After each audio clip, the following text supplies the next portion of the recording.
Honorable Speaker, I'm raising on the procedural matter. Since morning, I'm getting a lot of messages on my phone on the state of science teachers versus art teachers and deputy head teachers and head teachers who are scientists. It is now known that science teachers have got their 4 million. However, the science head teachers and science deputy teachers who are also scientists have been left out. And what is the trading now in the public domain that no speaker is that deputy teachers want to be demoted to classroom. No speaker. Wouldn't it be procedure okay right now, speaker? We get the Minister of Public Service and the Minister of Education to come and explain how this discrepancy is going to happen. Because the Parliament, right now, speaker, pronounces itself on equal and equitable payment of teachers. However, what is going to begin is children are going to suffer. There is going to be presentism at school, but teaching is not going to be there. And we should not hide our heads under the sun that there is going to be teaching on these people, teachers or children. Actually, no speakers, I conclude on the social matter. Teachers are saying they're not going to mark PLE, O level and A level. They're not going to apply for marking, and they will do it. So the procedure matter I'm raising wouldn't be procedure, no speaker, that I'm on the procedure, no member, that we do something as fast as possible as Parliament.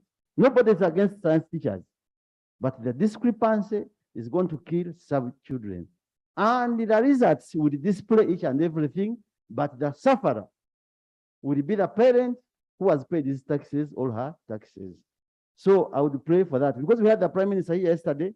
You heard what she said. They are not, when you got public service, they are saying they're going to pay teachers in 2026, those who have not got. But I've been talking to some minister. I said, no, it's going to be a phased manner, which is not periodically given. And it attracts interest. It attracts retirement benefits, whereas others are not going to get the same. So as no speaker, I would pray that if the procedure, okay, we get the Minister of Education and Public Service to explain this matter clearly, whether they are ready to demote head teachers, science and deputies, to go back and teach other than heading schools. Otherwise, when you talk about an immediate thing that the House should do, so we the immediate resolution. You see, right now, Speaker, you gave the guidance, and what we agreed upon here is paying equitably. But what has happened now is evidential that the scientists have skyrocketed against others. But their immediate supervisors, the head teachers, who are even scientists, have not been catered for. And we cannot Can we hear from the minister? You're The talking minister so should- long, talking the same thing. Yeah. Because it's paying for no speaker, and I cannot hesitate saying. Can you say to the minister as understood? So, if I may, and what we are understanding from the Honorable Seungu is that we all agree that we are starting with the scientists, and we will enhance salaries in a phased manner. But the question you are asking and the information and the head teachers who are scientists, there is a discrepancy. I want to inform you that the Minister of Public Service, as you have realized, the salaries have been delayed to be paid for the month of July. And the reason has been, there has been harmonization and reconciliation of that particular issue. So the Minister for Public Service will make a statement here on Tuesday regarding that particular issue. Thank you. Clarification. Thank you, Madam Speaker. On the point of clarification, Madam Speaker. Let me see. Oh, no, thank you, Honorable Speaker and Honorable Minister. Honorable Seungu, your colleague is talking. Thank you, Madam Speaker, for your wisest guidance. Madam Speaker, I stood on the point of clarification to the Minister that we have had the Minister of Public Service, many forums, giving different statements concerning the salaries that Honorable Seungu talked about. I'm seeking clarification from you and from the Prime Minister, whether you know that that policy has killed the morale of teachers in schools, and whether you know that there is no teaching in government schools at all. I'm seeking clarification. Whether you know that there is no teaching in government schools at all, and whether you know that it is the policy that you are trying to implement has totally killed the education standard of this country. I'm seeking clarification. Such, Madam. Honorable members, can I advise this way? Can we have the Minister of Public Service in the House and the Minister of Education, and we'll have this thing resolved once for all. Now, it's like you're talking to Honorable Bahati. He's not the Minister of Public Service. We need this resolved. Can we have a Minister of Public Service? So, you get it, eh? Yeah, let's have the Minister of Public Service. Yes. Right Honorable Speaker, thank you so much. Right Honorable Speaker, I'm standing on a matter of procedure. Right Honorable Speaker, we have suffered as a country with drought previously. Where I come from and across the country, many farmers had failed crops. And normally government gives out seeds around this time to these farmers. Unfortunately, much of the money that was being used to give out to farmers these seeds was picked there and taken to parish development model. Madam Speaker, as we speak now, there's quite still a lot of challenges with the parish development model. And I've seen today a press conference by UBOS saying that they've been able to collect only 1% of the data that is required to start the implementation of the parish development model. Right Honorable Speaker, given the fact that crops failed, the farmers in this country really needed support from government with the seeds to plant for the next season, now that rains have started. Right Honorable Speaker, as a house, we will proceed very well when our farmers, the people who represent, are there, the rains have come, they have no seeds to plant, to prepare for next season. You can have the information. Thank you very much, Madam Speaker. Madam Speaker, the issue that has been raised by Honorable is very important. Personally, from the time these rains started just a few days ago, I have received over 100 calls of people asking for seeds. This is a very serious matter that we should consider as a quick intervention. And how I wish in your prayers, you request that that component of seeds be pulled out from PDM as a quick intervention, as a short-term measure. Thank you. Madam Speaker, thank you very much, my colleague, for the information.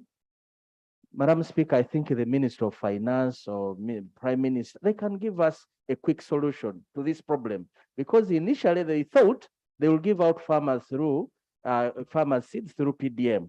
Now PDM is a non-starter for now, yet the rains have started. Madam Speaker, farmers need our response on.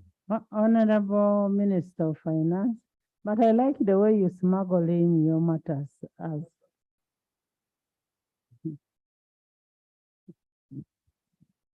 Thank you, Madam Speaker. Madam Speaker, the Honorable Samba has raised the matter and largely responded to the matter. He has eased my job. Madam Speaker, beginning this financial year, we pulled resources for seedlings and inputs under NAD and consolidated everything into parish development model. And Madam Speaker, the parish development model is not a non-starter. I wish to inform this House that we are starting the parish development model, and the farmers will be able to access the funds through the parish circles. Honorable Minister, are you aware that farming is done in phases, in seasons? Madam Speaker, we are cognizant of that, and that is why our plan is in this quarter, we release 50 million, and in the quarter of January, we release another 50 million, making a total of 100 million per parish. And when do you release the 50 million? Because this is already July. This is already August. Honorable Minister, this is already time for planting. When are you releasing this money for seedlings? Madam Speaker, for the circles which are ready, we have the funds available. I am not saying that you don't have the funds available. I am asking, when are you releasing the money? Maybe what I need to inform the House is that for parish development model, we are sending money direct to the circle. Have you sent it? For those which are ready, we are about to start sending. Order, Madam, order. Honorable members, I had told the minister to give us the status of the parish development model on Tuesday. We want the status, we want to know which circles have gotten the money and where have you put the money that you've removed from all the other, because you've cut everybody's money. We want to know how much money as of now do you have for parish development model. Honorable Minister, stop speaking Luchiga there. I am talking to you. I am talking to you. I want that on Tuesday. Honorable members, I've already given an order. Let him bring it. Then we debate when he has brought. Madam Yes. Speaker, thank you very much for that guidance. But that does not answer the question I raised. Right Honorable Speaker, as you guide, you should also ask the Minister of Agriculture to come here and tell us the immediate intervention. The truth is, across the country, crops failed. And that is a fact. And the farmers are there, they are stuck, they don't know what to do. And that is the little we want you to appreciate, Honorable Minister of Finance.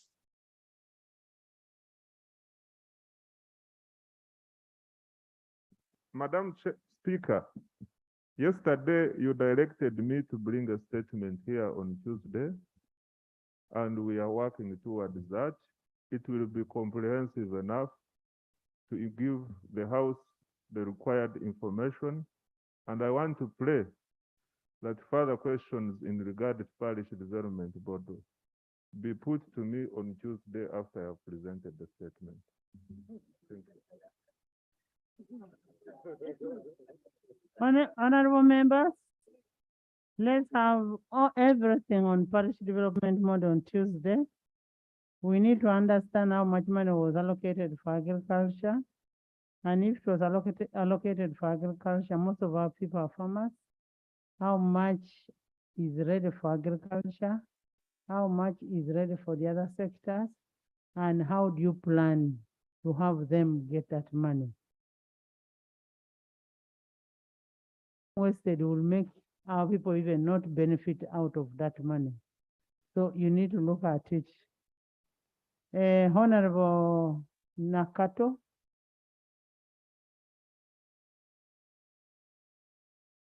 Thank you very much, Madam Speaker. Nyakato. Yes, Nyakato Asnas. Adieri. Nyakato Asnas is my name. I'm the woman member of Parliament for Hoima City and the Shadow Minister for Energy and Mineral Development. Right Honorable Speaker and members, next week on Tuesday, our neighboring country, Kenya, is going to have general elections. And as a country, we import 80%. Finance, what have they said? Next week on Tuesday, Kenya is going to have a general elections. And this is coming still to you. Thank you very much for your intervention, Madam Speaker. And Uganda imports 80% of its petroleum products through Kenya. Madam Speaker and members, owing to the past experience of 2007 general election in Kenya, which resulted into a post-election violence, it taught us as a country to be always prepared to stock enough fuel in case of any crisis. And now it is just few days to elections next week on Tuesday. I would like the Minister of Mineral Development and Energy to update this Honorable House and Ugandans about the steps that government has taken to prepare for any emergency response in case there will be a fuel shortage supply and in case of a post-election violence in Kenya that can affect cargo movement.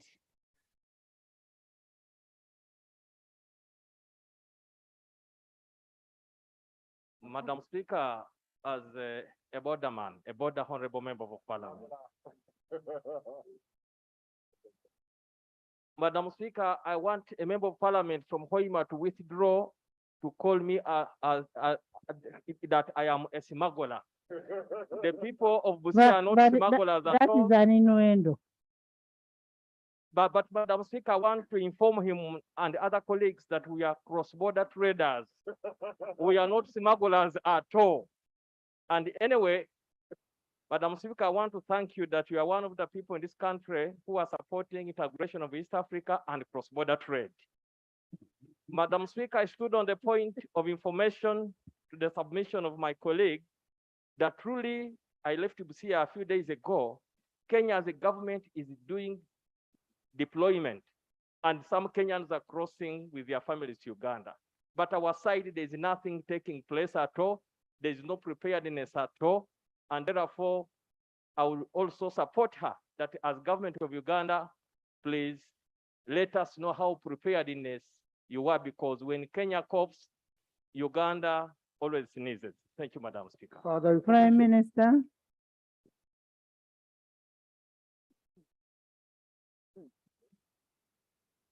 Right Honorable Speaker, as a country, we are prepared. We have some stock, and we are also talking to some traders to use the Tanzanian route in case the Kenyan side is not possible to handle our cases. Clarification.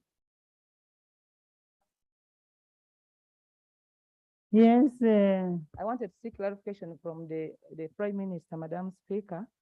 2 weeks ago, the Minister of Energy here brought a statement where he said they were still in negotiation with Tanzania over the route via Tanzania, and they did not tell us that they have reached harmony on to whether they will be able to use Tanzania. So is it in order? You know, some of these things are classified. But now when the Prime Minister says that we are ready, all we need to do is to do our oversight role to go and check how ready we are as a country. Madam Speaker. I am saying I am also, I am talking as a person who has been pushing that you people, we've gone through this. Can we have fear? And we've done it, we've checked. So what we can do, we can have our committee of select people to go and verify how ready we are. Yes. Madam Speaker. Right Honorable Speaker, and of course with immense respect to the Prime Minister or the person sitting in for Prime Minister. Who was sitting in? Or who was sitting in? Hey, kumbe, this is the Prime Minister. Right Honorable Speaker, when the question is raised as to how, and you're talking about an issue of quantity, civilized governments across the globe tell you in terms of quantities. Right Honorable Prime Minister, I mean that statement, and I'll explain. We had our reserves stored in ginger. We all know that those reserves are simply dilapidated tanks. The issue of fuel, how much fuel we have, not for security, but for the survival of the nation, is an issue of quantities. It is not a matter where we say, or if we tell you how much we have in our reserve. Taking from the experience of how much we've been caught unaware, with our reserves empty, with the tanks dilapidated, would it not be procedurally right that you direct government to tell us if fuel is not in those reserves, where is it? And for the benefit of the Prime Minister who exclaimed when I said civilized governments across the globe, I was suffering the temptation that ours is one of them. Thank you.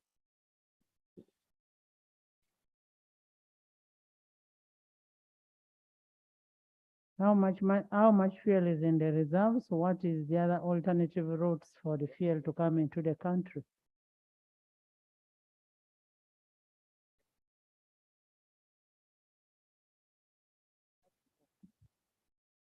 Right Honorable Speaker and colleagues, I believe my sister, I can assure the country in front of this camera, is that the NRM government has the reserves to make this country run. Honorable ministers, the government, I want to copy from her, from the Prime Minister, that the government is ready. The government is ready, not the party. The government is ready. The government is ready to sustain the Ugandans, and it has fuel in place, and it has alternative routes. It has alternative routes to bring in fuel. Can we have the next Najumba Sarah? Thank you, Right Honorable Speaker. I'm Najuma Sarah. Najuma Sarah Nalongo. Yes. Thank you, Right Honorable Speaker. I rise on the matter of national importance. Honorable Speaker, the government pays annual ex-gratia to LC1s and LC2s in appreciation of their work, which is worth 120,000. But in my district, the LCs have received 80,000, some have received 100,000, few have received 120. And these the LCs are gazetted. My chief administrative officer has written several letters to the Minister of Finance without any response. And since the Minister of Finance is here, I need clarification from him. First of all, the money is too little, but doesn't reach the district. Thank you so much, Right Honorable Speaker. Thank you. Finance. Madam Speaker, it is true we pay ex-gratia to LC1s of 10,000 per month. And if there is any disparity, I advise we shall take it on with the district authorities. Otherwise, from our side, we send 100%.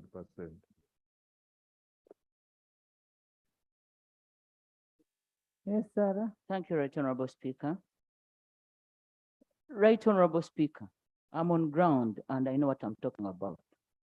They have paid people 80,000, 100,000. And when I contacted the cow has been writing to Minister of Finance without any response. Maybe I need to bring you copies, Honorable Minister. Don't, I think, Honorable Minister, I think let the Prime Minister now respond. The issue of the LOC chairpersons getting their ex-gratia is very important. And therefore, I want to request you, Right Honorable Speaker, that I institute an investigative arm of government, that is the Auditor General, to go and audit and find out what is happening in Nakaseke. There could be an issue of shagare. And we shall not allow these other people to steal people's money. We shall investigate this matter. And maybe Prime Minister, it may not be Nakaseke alone. Let them investigate that amount. We are going to ask the Auditor General, who are staff of Parliament, to have that investigated. Clerk take note of that and give a feedback. Yes. Honorable Speaker, through you and on procedural matter, I think I'm beseeching the Prime Minister and the ministers that our issues here is not about winning a war on the floor of Parliament. Honorable Speaker, the honorable member from Nakaseke, Narong, has stated she has letters written by the accounting officer of the district, the COW, to the ministry. That's enough evidence. Right now, previously, Honorable Speaker, I'm the Vice Chairman of Government Assurance. We have met Minister of Energy and the contracted company, our oil water company that's dealing with the oil reserve, the fuel reserves. But when you hear what the minister is saying, we have reserves, but our committee is investigating on the same matter, and we shall give a report here about how they're not having fuel in the reserves. And even the contracted company does not have fuel. Plus, you've gone back to fear. Because why I'm raising the No, I'm matter, asking you, you've gone back to fear. Yeah, Honorable Speaker. Look here, I want to refer you to Rule 71. Very much. Rule 71, close of debate of a particular item. We closed the debate on that. Now we are on issue of the LOCs. Can we have the auditors? I have ruled that I want the Auditor General to have that audited. Not specifically Nakaseke, but all. And they give us a report to that effect. Most obliged, Honorable Speaker. But are we here to win wars or to give evidence? Which wars? Are we on wars? Why don't you leave your leader of opposition to talk? Honorable members, we are not on any wars here. We are about serving the local people. Let's not look at the cameras there because we want to be captured by cameras. I am not going to allow that. Right, Honorable Speaker, maybe the guidance I'm seeking from you, the minister has informed the House that as far as they are concerned in Ministry of Finance, they have paid all the money, 100%. Would it not be, I thought prime ministers know the rules of debate. Would it not be procedurally right that we would direct the minister to bring that evidence first and foremost of the transfers as a starting point as the audit goes on? Because, I mean, what would be the problem that a few kilometers away, which have been reduced by technology, the ministry has sent the money, which should be in Nakaseke in a microsecond, and Nakaseke has not received the money. I am not allowed to legislate or even debate in anticipation and with mischief in suspicion. If we're outside, I would say that there is something mischievous in this. Would it not be proper for the minister first to table evidence of those transfers of 100%? Honorable Segona, I received that documentary evidence in my office, and I wanted to sanction the audit on this floor, not only in Nakaseke, including my own district. Several districts have the same problem. We need that done. I have all the documentary evidence. And since that evidence is available, and the Auditor General being the staff of Parliament, I wanted to give them an orders on the floor. Thank you. Olanya, Andrew.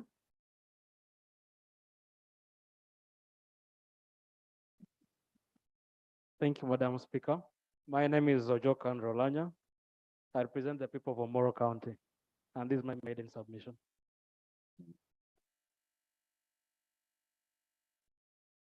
Allow me start by commiserating with the August House on the loss of the Speaker.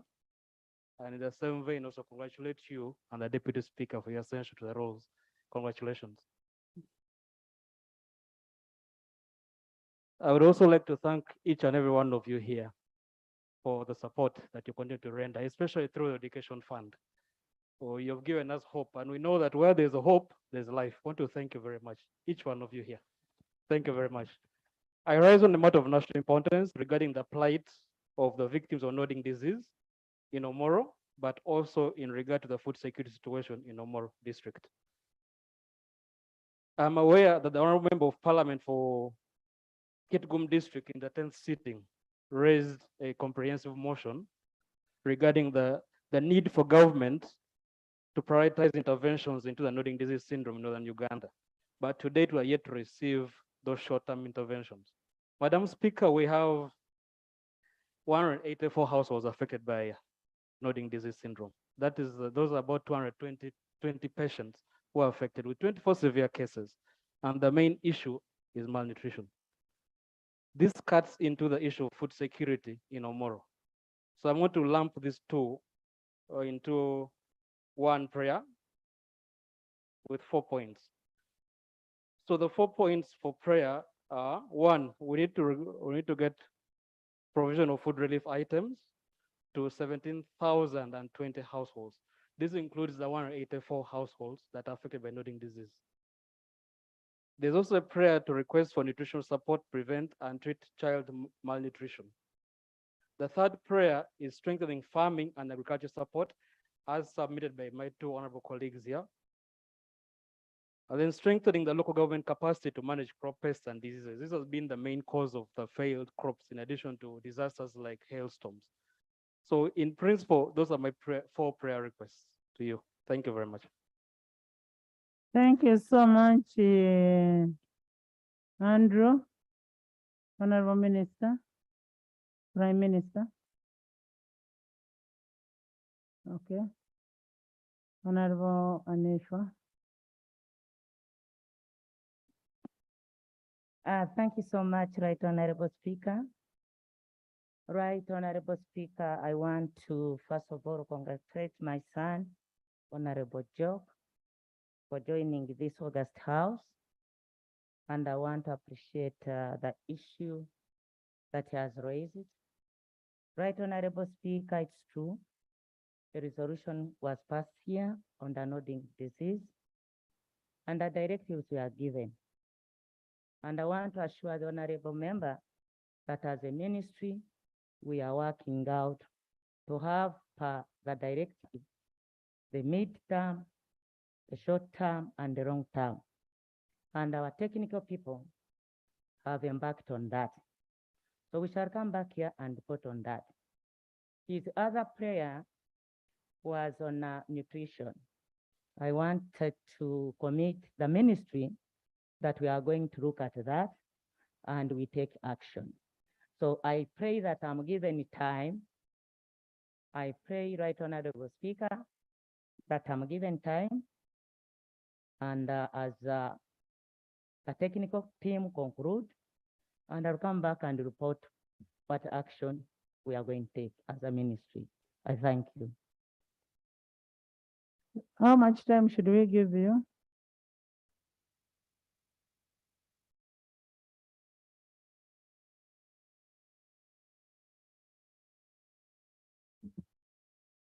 Right Honorable Speaker.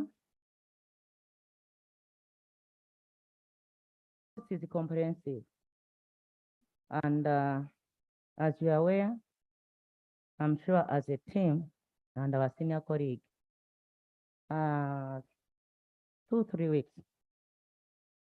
They need food. That is what you're going to provide in 2-3 weeks. Right, Honorable Speaker. Now that is food and the leader of government, I cannot commit myself. I'm sure she's prepared through you and with respect. She will take on that. On the heresy, yes. But on the food, thank you. Let's first have the leader of government business respond. Right, Honorable Speaker. 1 week ago, there is an organization by the Bishop,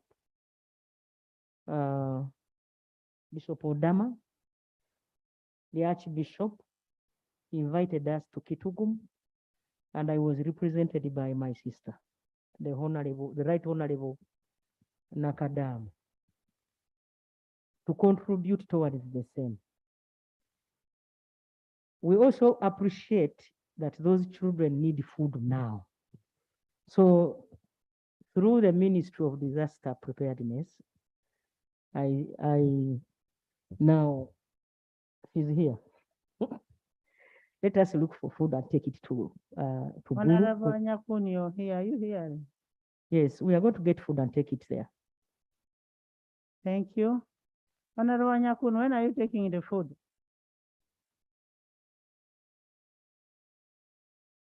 Tomorrow. Thank you, Right Honorable Speaker. I want to thank the Prime Minister for giving us guidance. Right Honorable Speaker, we're just receiving food right now in the stores. And 2 months ago, I sent food to Kitgum to cater for the loading disease cases. But now about Omoro, I'd also received a letter from the woman member of Parliament, and I think we shall combine the consignment for the district in terms of it. So they can give us like maybe 1 or 2 weeks from now.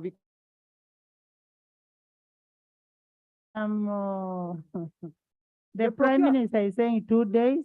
You're saying 2 weeks. Right, Honorable, just from my department, the food is just arriving, and you know the process is not easy. But you can take it after 2 days once everything is in the store. 2 days. Honorable Joe, give us a feedback. In 2 days' time, we want food in your constituency. Tuesday, I want to hear from you that the food has arrived. Much obliged. I have the letter from the cow in addition to the list of the 184 households. If I could lay on the table. You give the letter to the minister. Thank you. Minister is here. Give her the letter. Yes. Thank you, Madam Speaker. And I want to thank my brother, Honorable Joe, for raising this issue. I also thank the Prime Minister for sending somebody, the colleague, Honorable Nakadama, when Archbishop Odama actually called for an action. It's true, there is an interest to revive some of the shelters that had been closed. And I think you went to Kitgum in that one of the shelters. But what Honorable Ojok is also talking about, there was deck, which was actually looking after these children, rehabilitating them. And we got stories of how these children were rehabilitated, and actually they finally even went back and started living well. Now the Archbishop's appeal, Archbishop Odama's appeal, is for government to give food, not only food, but also health medicines, and make those facilities operational. So for me, the response I want from the Prime Minister is how prepared government is in terms of taking all this a holistic approach towards this nodding syndrome, not just the food, but holistic. It involves therapy. It involves feeding. It involves medication. So for me, this is the assistance that actually the Archbishop is looking out for from government and from anyone else. So this is for me the information I thought I needed to give the House. Thank you, Madam Speaker. Thank you. Madam Speaker. Thank you so much, Right Honorable. Right Honorable, I want to thank Honorable Andrew Ojok Olanya for raising this very important point. And I also want to thank the Minister for Disaster for accepting to take food to these nodding children. Madam Speaker, this issue is not only in the district of Kitgum and Omoro. There are so many other districts affected. I pray that the Prime Minister, the Right Honorable Prime Minister, warming to get up, now addresses this issue, not only about food and shelter, but also everything, including the minds of the people who are looking after these vulnerable children, because they're indeed really so vulnerable and the communities are affected. Right, Honorable Prime Minister, what are you going to do to these other districts, including Oyam and even Erute and Ilera district? Right Honorable Speaker, I want to thank colleagues for the concern. Like I started that the Archbishop has written to me personally and invited me. It's only that I was not able to go. The Minister of Health has been here. We are trying also to rehabilitate these children through the Ministry of Gender. It is a multi-sectoral. It's going to be a multi-sectoral approach where we are going to also have the Ministry of Gender getting involved. So, colleagues, I want to accept our submission in good faith that we are equally concerned. The issue of nodding disease has been in this Parliament for quite some long time. And we promise this time around we are going to handle. Thank you so much. Thank you. Thank you, Right Honorable Procedure. Adome Frank. Procedure. Adome Frank.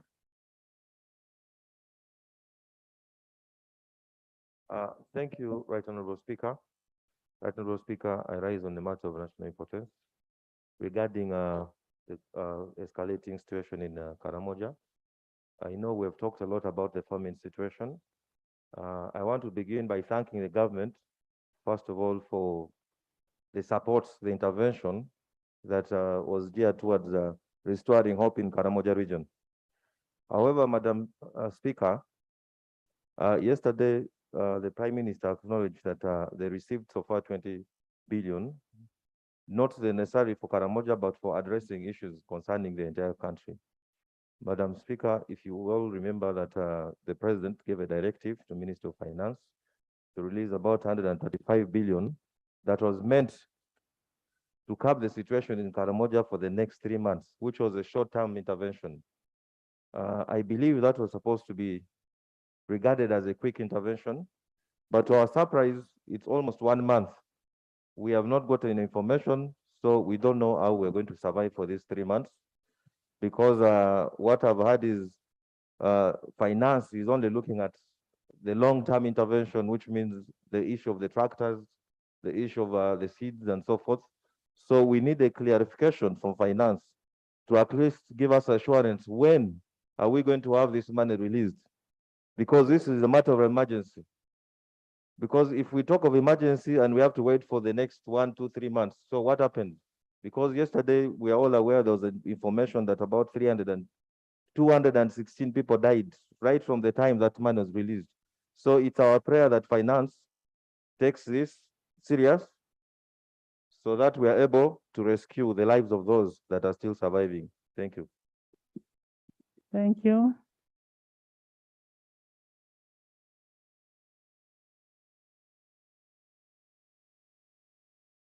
Right Honorable Speaker and colleagues, you will appreciate that as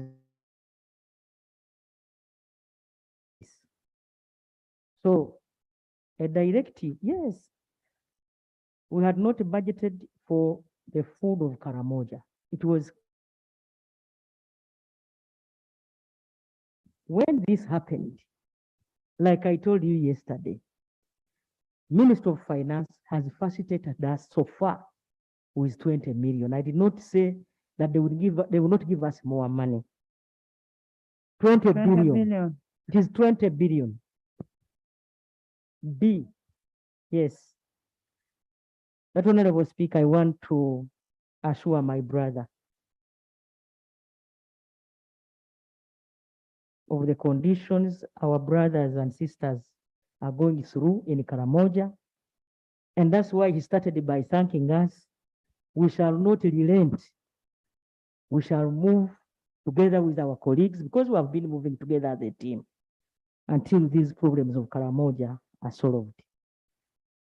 Through short-term interventions and long-term interventions. When we talk of tractors, I want him to appreciate because that's the long-term intervention.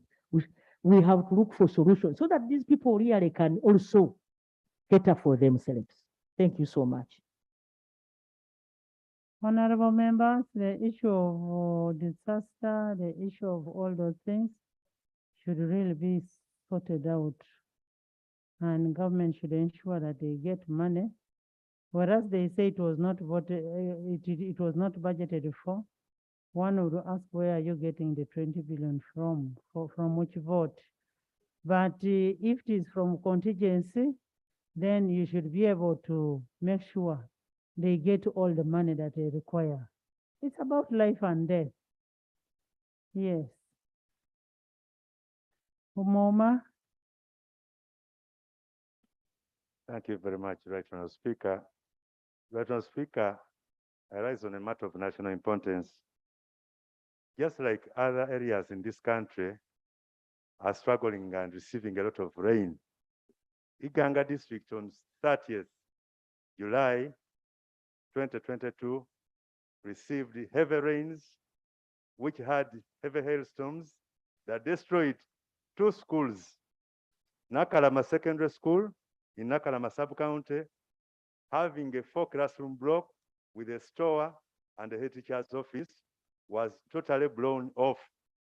And as we talk, students are just loitering on the compound, and that we are in a rainy season. Some are studying under trees. When the rain comes, they just leave school and go home. It's the same case with Vulomera Primary School in Nawaningi Sub-County. A 3-classroom block was blown. And as we talk, pupils are just languishing and loitering on the compound.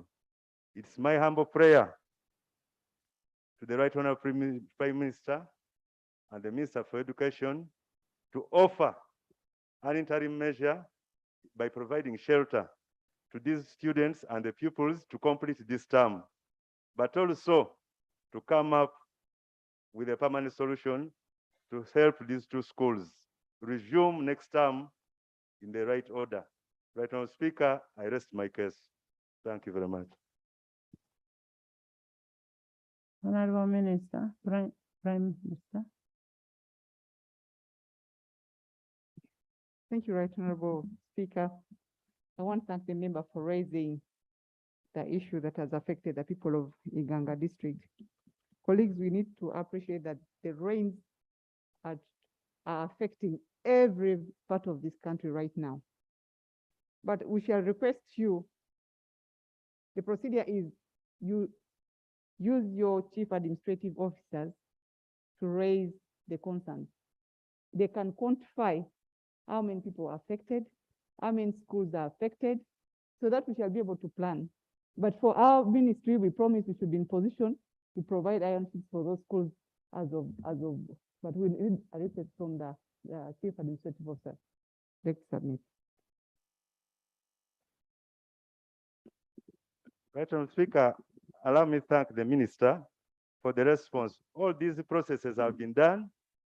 The Chief Administrative Officer wrote, the DO has done the assessment, and we are just requesting that we respond accordingly because think we need to have an interim measure because children are about to go for holidays, such that when they go for holidays, you're able to now put up the structures. Honorable Akelo Christine.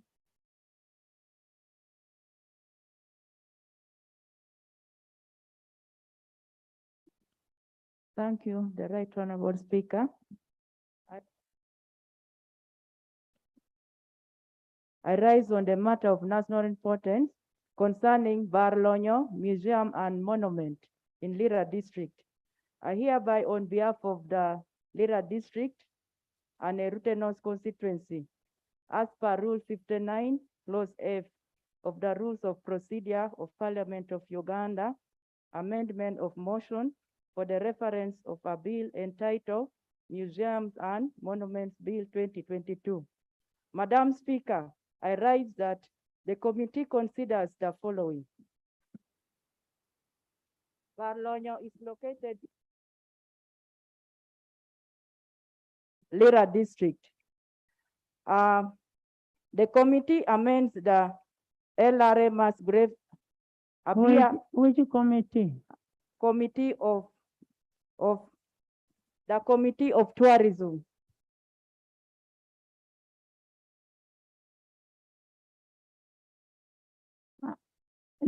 Can you submit a memorandum to the committee and it will be brought up during the amendment of the bill? Have also issues concerning that, because according to the bill, they're saying Abia is located in Lira District. No, you take that to the committee during the consideration of the bill. Madam Speaker, allow me to raise our prayers because we have also issues with the Ministry of Tourism and Wildlife concerning the same issue, Barlonyo. Madam Speaker, our prayers are the minister should actively engage the leadership of the community of Barlonyo and local government in planning and budgeting implementation and monitoring of activities relevant to the war memorial site. Because as we speak now, the local leaders are not aware of what is happening about the budget and implementation concerning the budget allocation. They are not aware. Because according to what is happening, the ministry, they have the site attendant who was sent from the ministry, who is maintaining the site. But the way the money is being channeled, nobody knows. Even the district is not aware, even the community. And yet we have the 15 committee members who are supposed to manage the site. And they pray that the site attendant sent from the ministry should be transferred and they recruit people locally who know the issue of the place. That is the prayer. And also, the ministry should gazette Barlonyo Memorial Site every year, February 21st, as a public holiday, because that is the date we always commemorate the loss of the people. Christine, kindly take that to the Committee of Tourism. Thank you, Madam Speaker. I also have another issue concerning. Thank you, Madam Speaker. I have two issues to raise. No, you raise one for today. This one is laying the document. Christine, raise one for today. Just the other one you will bring tomorrow. You will bring the other one on Tuesday. Madam Speaker, it is long overdue. Procedure since 21st July. I've not been given opportunity to lay the document. What document do you want to lay? This one, I want to lay the documents regarding the nodding disease in Lira District at my sub-county. Concerning what my honorable sister is supported on the 20th, but I didn't lay the documents. As I speak now, we have our prayers. Our prayers, a rehabilitation center be constructed in Aromo. We have given 2 acres of land to the government. Then secondly, a research be carried. A research be carried in the two parishes in Aromo, where we have the 52 victims of the nodding disease and epilepsy along Aswa River. We wrote to the ministry, and also the Minister of Health should recruit the vector control officers to manage the to manage the situation. The ministry should recruit the vector control officers who are experts in vector control. And also the food relief and support should be given to the families. Because as I speak now, out of 52, we have lost 7 because of food problems. So the food and financial support should be given to the families. And also finally, after writing to the Minister of Health, the complaint there's no money. So we are requesting the Minister of Finance should support the Minister of Health so that they implement the activity. So I have the documents to lay. I have the list of people. I beg to lay the letter from the area member of Parliament and the Honorable Minister who is willing to support the situation, but because of lack of finance, they cannot do much. I also have the resolution. I beg to lay a resolution from Council of Paromo and Ayami on your table. And also I beg to lay a letter response from the Honorable Minister. Thank you so much. Christine,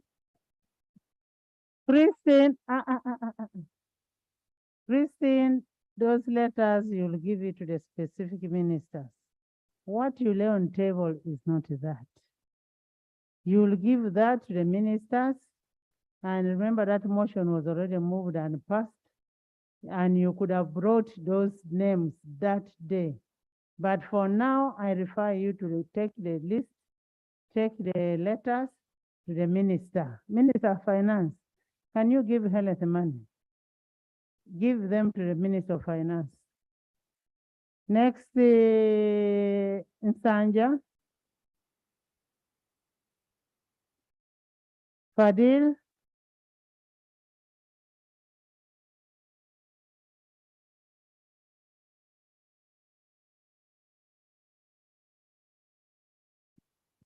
Thank you, Right Honorable Speaker.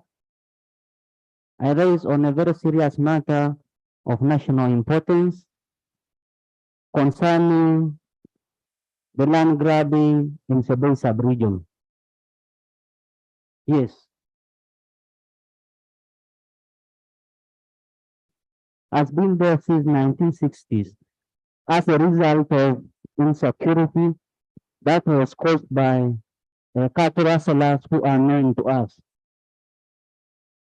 And Right Honorable Speaker, Sabines escaped to the safer side to the upper belt of Tsetse sub-region, leaving their ancestral land unsecured.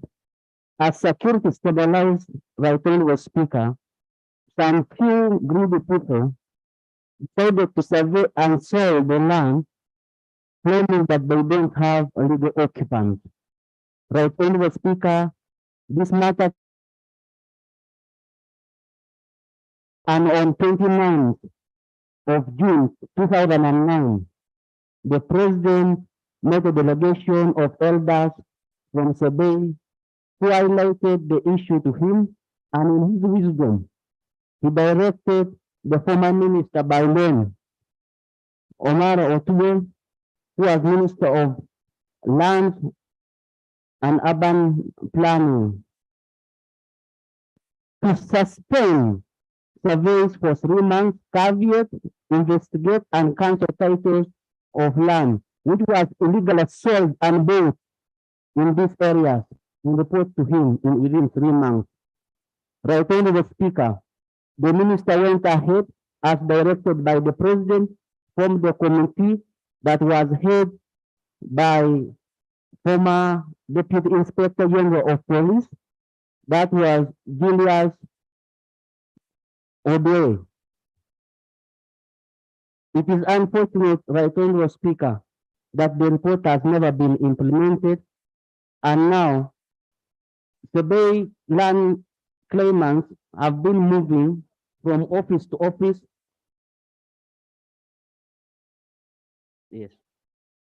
Right Honorable Speaker, the Bay land claimants have been moving from office to office, seeking for justice from responsible authorities, but nothing has been done. So my prayers,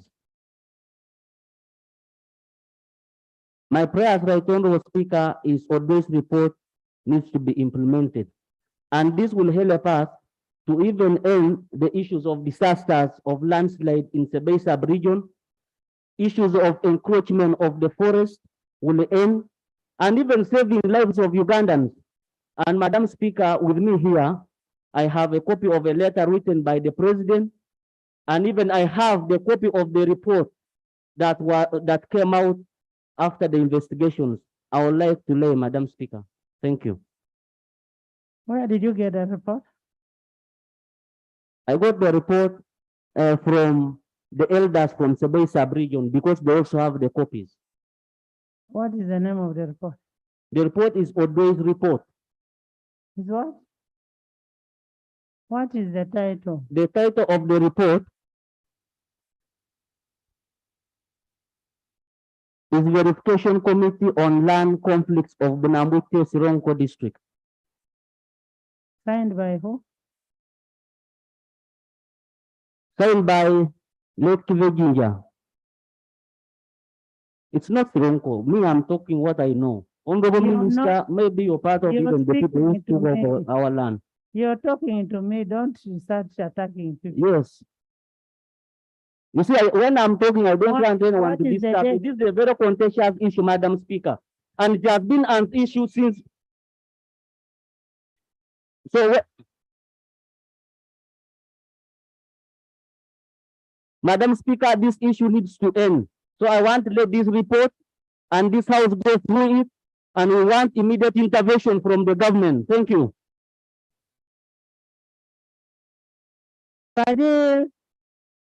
Fadil, you don't need to finish your annoyance from here. Yeah. Because these are not the people who have stolen the land. These people are actually here to help you in your land. Now, can you lay that?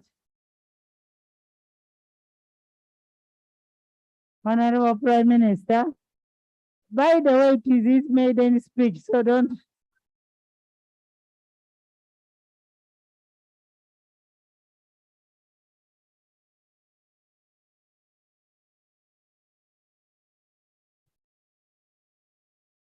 Order.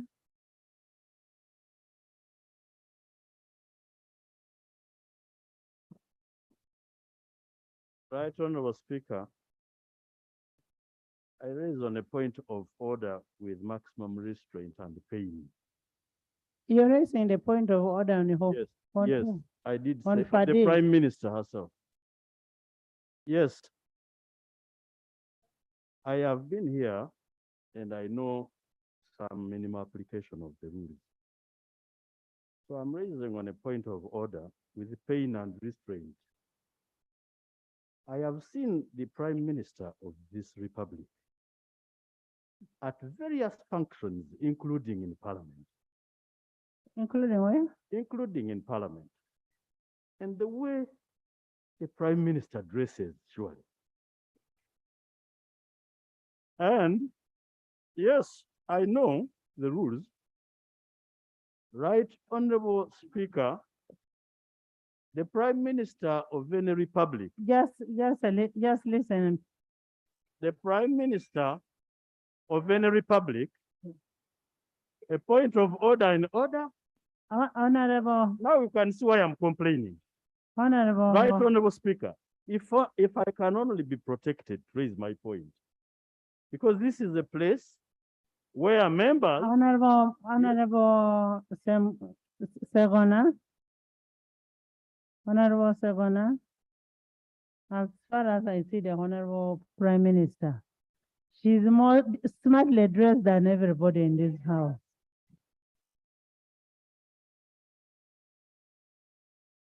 Right, Honorable Speaker, if you're satisfied, right, Honorable Speaker, if you're satisfied,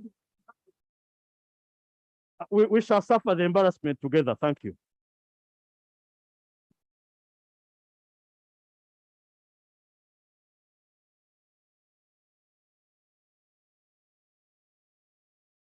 Honorable members, can you sit?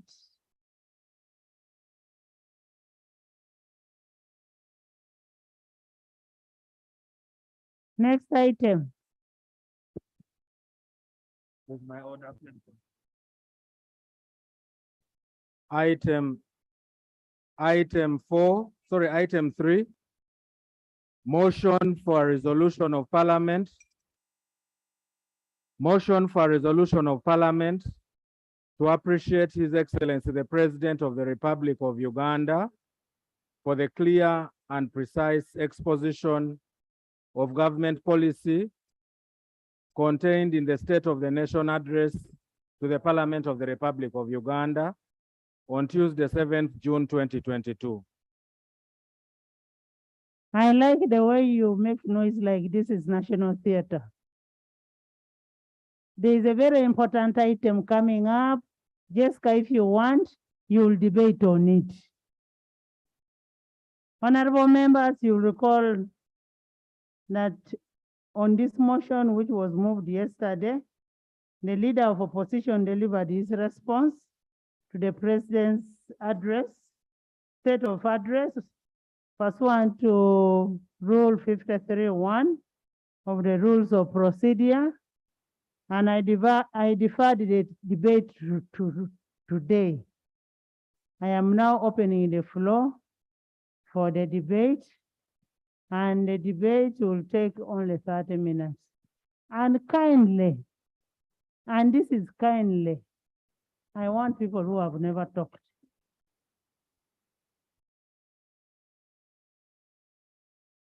Okay, your Peter.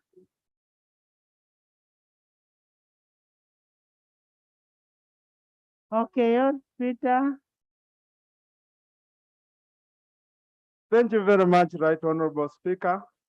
But I've talked many times, but Okay, I want to thank you for the another opportunity. person. Right Honorable Speaker, for record purpose, I wanted just to put that properly.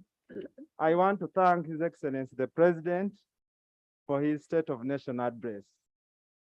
Mainly concerning agriculture, Right Honorable Speaker, as a representative of a fishing community, the President identifies fish and fish farming as one of the key areas to be addressed by Parish development model. But, Right Honorable Speaker, you find that as a fishing community, if enabled, 2 minutes each. If enabled and given support, fish can bring in this country much more money, only second to coffee. I therefore want to implore the Ministry of Agriculture to look deep into the fishing subsector, give it the required funding, and then reap from this sector. Second, Right Honorable Speaker and colleagues, the President in his speech clearly marks the development in secondary schools and seed secondary schools. As a representative of islanders, there are some island sub-counties that do not have seed secondary schools. So I would like to call upon the government to look at Lolwe sub-county, Bukana sub-county in Bukoli Islands in Namayingo to address education challenges. Otherwise, I support the presentation of the President in. Thank you, thank you. Jaram.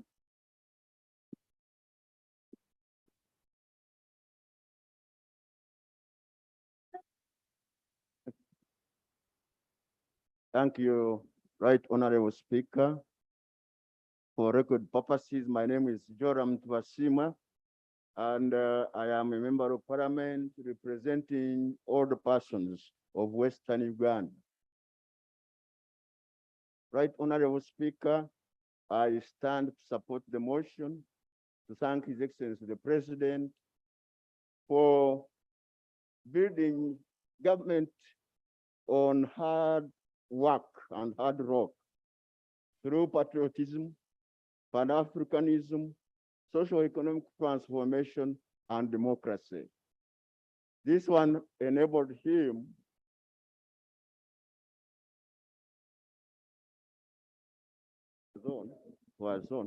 Order, Right Honorable Speaker. Right Honorable Speaker, order, not on you. Right Honorable Speaker, is it in order? I'm in charge of this side. Honorable Atkinson to cross the floor while in session. No. It is a It is- free-sitting, eh? No, he's the shadow minister. I want him seated properly. Where you belong. Right, Honorable Speaker.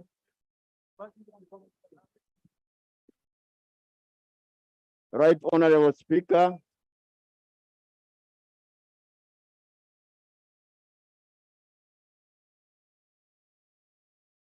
Procedure, Madam Speaker.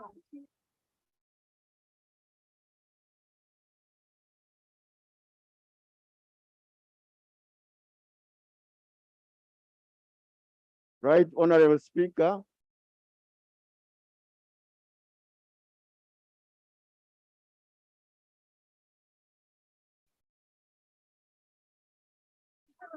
Procedure, Madam Chair.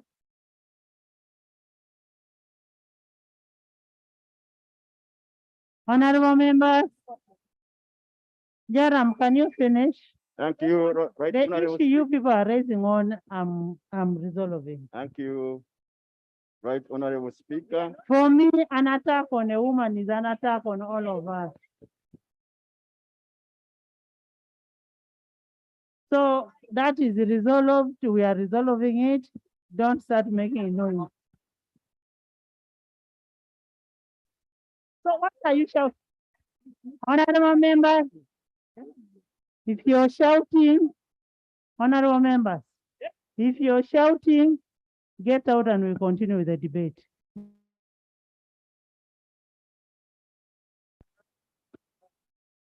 Thank you, Right Honorable Speaker. I want to appreciate that His Excellency the President, the President has instituted procedures in agriculture to encourage commercial agriculture. And I want to appreciate that over 150 solar pumps are being imported so that they can ease agriculture. Right, Honorable Speaker. Can you people listen to Joram? Right, Honorable.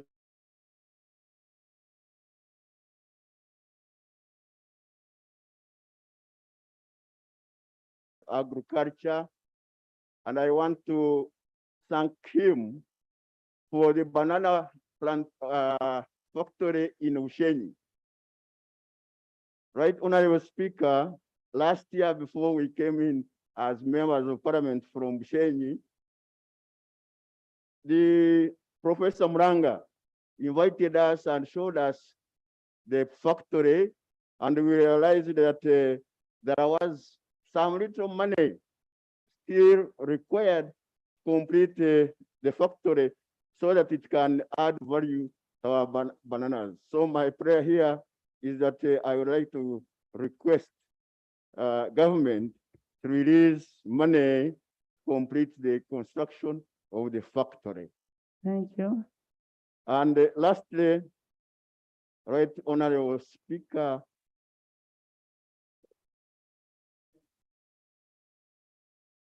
next. Thank you, Madam Speaker.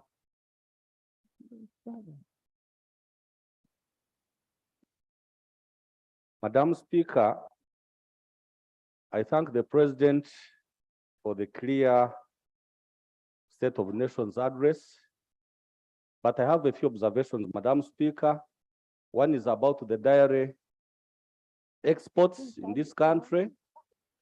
The dairy exports should be bringing us a lot of money, Madam Speaker, but the extension work in the field is not there in the dairy sector and in many other sectors of agriculture. Madam Speaker, when you look at the prices of veterinary drugs outside there, they cannot make us move anywhere to reach the desirable levels of export in dairy products.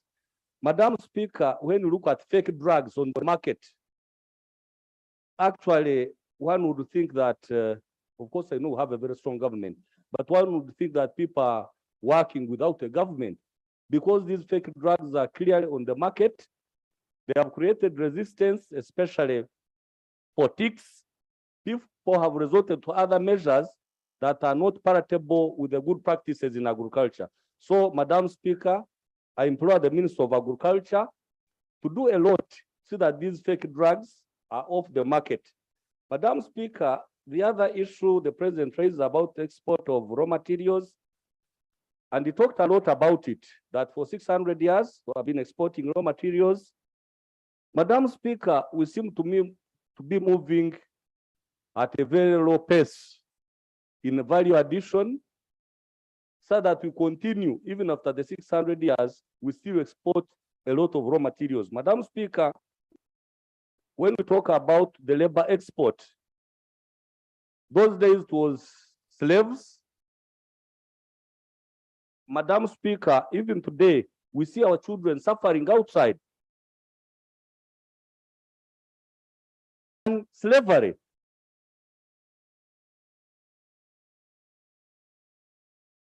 Honorable members, in the public gallery this afternoon, we have a delegation of students led by their professor from the University of Southern California, United States of America. They are here to follow up on our youth health literacy in communities. The university partnered with the Parliament of Uganda to establish the Parliament gym in 2010. They have interacted with the Committee of Health and will be engaging other health-related initiatives with various government institutions. Join me in welcoming them. You're most welcome. And thank you for coming to Uganda. Thank you. Please have a seat. Yes, Honorable Angura. Thank you very much. Asante sana Madam Speaker, nataka kushukuru wewe kwa leo kunipatia hii nafasi kuongea kwa ile maneno yenye nahusu rais wa Uganda, kwa ile maneno ambao alijitaja kwa siku ya National. Honorable Angura, much as you know Swahili, for now the parliamentary language is English. We are yet to learn the Swahili that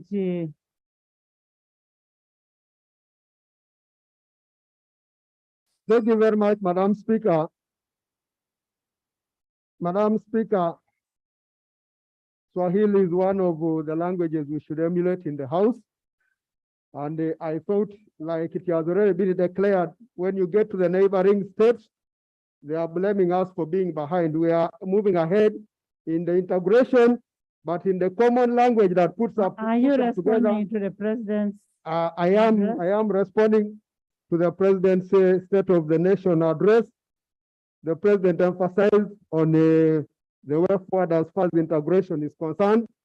And on that note, we should move forward and also learn Swahili. Madam Speaker, I want to thank the president for the concerns we raised, especially on parish development model, where we should come out as members of parliament to support this, as it is going to be the game changer in socio-economic transformation for our communities.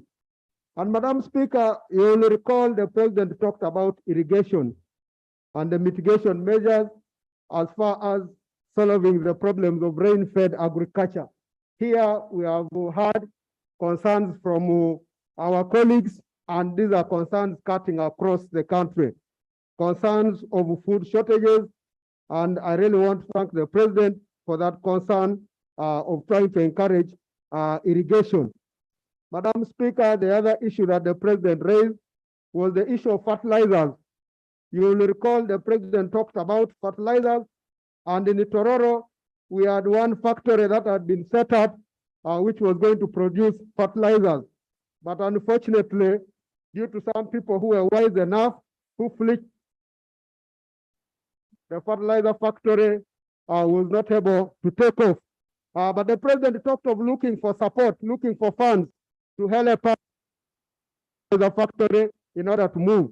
My prayer is if this house can help support our development partners, mobilize the resources for this fertilizer factory to take off, it would help us mitigate on the challenges that we're having with agriculture and increase on our productivity as we move also towards value addition. The Lord spoke about many things. I want to appreciate what he said, but also forgot one thing that NRM, the slogan of securing the future, he didn't mention it. He mentioned of other parties, but also that one of. Thank you, Right Honorable Speaker. Right Honorable Speaker. I gave him space to speak. Thank you. Yes. Right Honorable Speaker, thank you.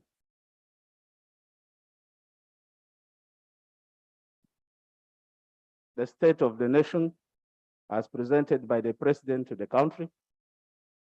Right Honorable Speaker,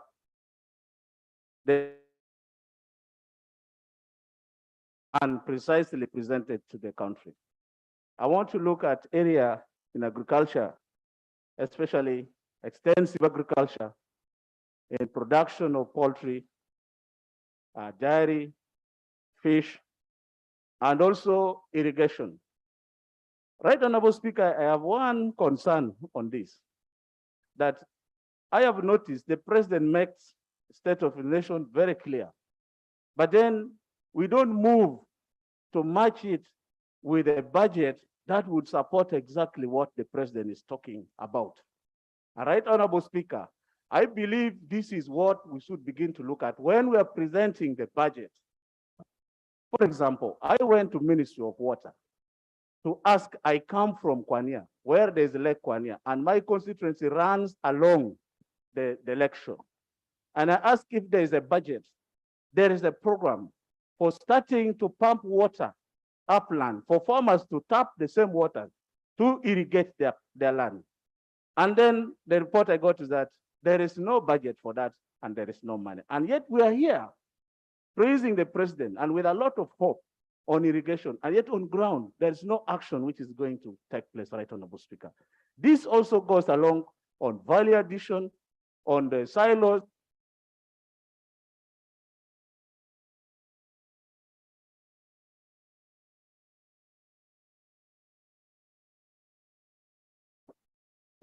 I want Wilson.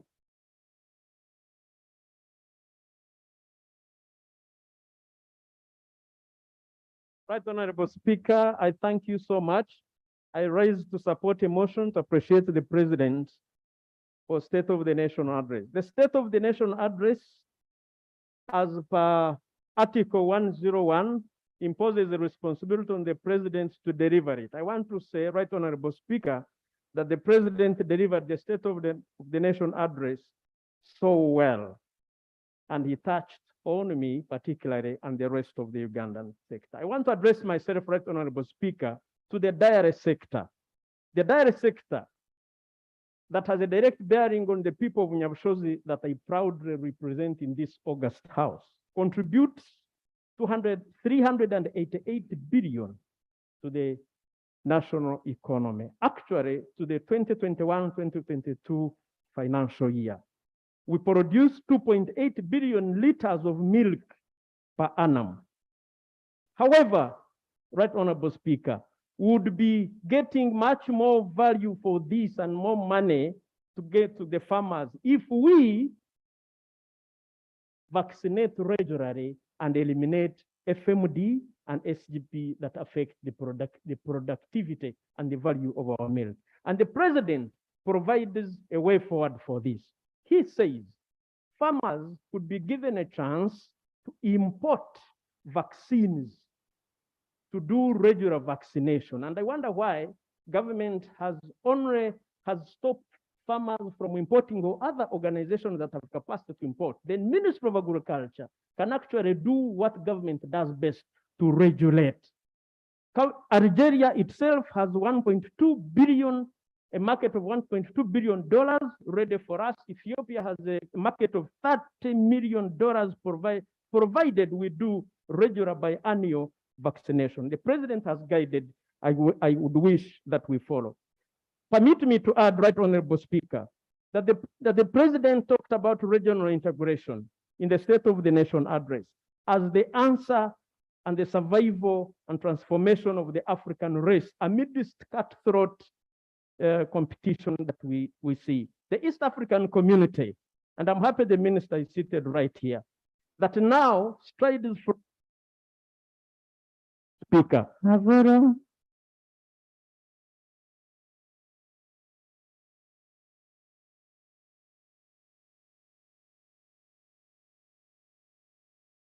Thank you very much, Right Honorable Speaker, for giving me the opportunity.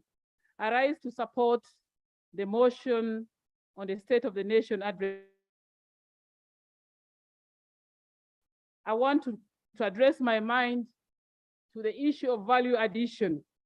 Right Honorable Speaker, on this note, I really want to thank the President for his national visionary outlook for this country.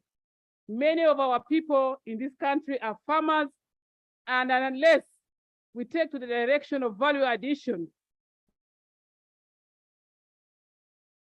the economy. And in order for them to have some disposable income in their hands, they need to add value to what they are producing. But Madam Speaker, this must be well matched with the following. Many of our rural areas, sub-counties, do not have electricity. And unless electricity is supplied to all the rural areas, and where they've even reached, it is distributed to them, it will be very difficult for our people to add value addition, Right Honorable Speaker. And when I talk about electricity, Madam Speaker, West Nile, we are in a blackout. And for us to partake of that, then electricity should be, the supply of electricity to all areas should be fast-tracked so that we become part of the national economy. Right Honorable Speaker, not alone electricity, we need good roads for farmers to reach different markets within the districts and outside the district, Madam Speaker. Again, there has to be regional balance in this. Madam Speaker, as this country may be aware, and I want to implore members of parliament here to move out of here. Actually, the Greater Navy, just 1 minute, Madam Speaker. We have no roads, what you would call tarmac roads. And with that, we shall have difficulties reaching the market. The other area I want to address is environment, Madam Speaker. We are now receiving rain. Just 2 months ago, we are experiencing drought. I want to encourage the government to go into harvesting water during the time that we are having rains like this, so that our animals, our crops can be watered. You know, in every region, there should be a harvest center whereby during difficult times, we can resort to that, Madam Speaker. I want to thank you for the opportunity.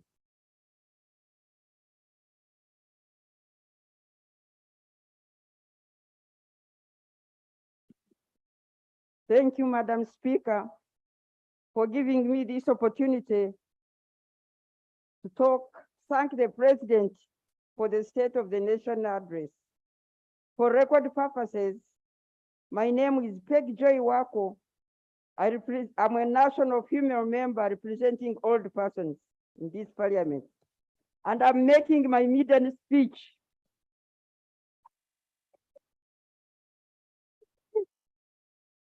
Right Honorable Speaker, allow me to appreciate the President's program of the parish development model.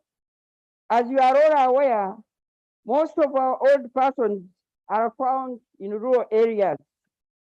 With the involvement in the parish development model program, whose end result is to tap the production capacity of the 7 million houses in agriculture, the old persons development model. Right Honorable Speaker, the President's plan to intensify the efforts in regard to irrigation is going to benefit not only the economy, but also to improve the welfare of old persons. Right Honorable Speaker, according to the State of Old Persons in Uganda Situation Analysis Report of September 2020, 85% of the active old persons are engaged in crop farming. Therefore, as old persons, we support the President's idea of irrigation. Right Honorable Speaker, if I could use an example of Ethiopia, it's now leading in producing wheat in Africa, as opposed to the past where it depended on Western wheat aid. This boost due to the technological input in farming, including irrigation. Right Honorable Speaker, the President talked about corruption as another danger to our rapid socioeconomic transformation. The battle against corruption requires combined efforts from various stakeholders. Let's all work together to fight this vice. Lastly, Right Honorable Speaker, I strongly support and agree with the leader of opposition in his response on objective number 7, protection of the aged. That is number 36, 37, and 38. I want to strongly support that.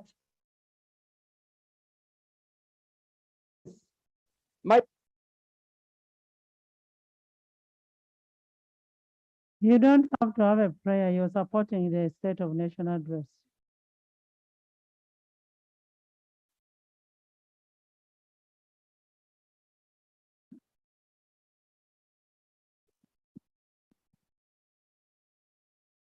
Thank you, Right Honorable Speaker.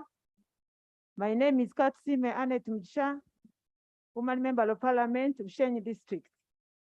I stand before this August House to appreciate His Excellency Yoweri Kaguta Museveni on the State of the Nation address. Right Honorable Speaker, I want to put again the emphasis on the value addition. To me, it will boost the economic development of our country, and also it will create market employment, and finally we increase foreign earnings for our country. Right Honorable Speaker, of recent, we went and visited EPZ in Nairobi for the oversight role, to play the oversight role. But to our dismay, the tea that is taken to EPZ is rebranded and repacked. And when it is exported, it is called Kenya tea. You cannot find Uganda anywhere. So I would suggest, and I pray, that in Uganda, we get, especially the Ministry of Agriculture, to have the national tea policy, and also have an investor who can come here, process, do the packaging, do the rebranding, branding from here, so that we export our tea as Uganda on the national market. Right Honorable Speaker, I also want to add my voice to thank again His Excellency the President for allocating PIBID, the Presidential Initiative on banana. This Ex-gratia is a renowned hub for banana. Jane.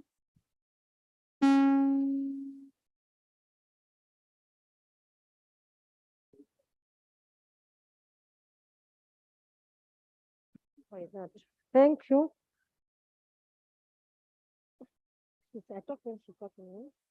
Okay, I want to thank the President for the State of Nation address that he made.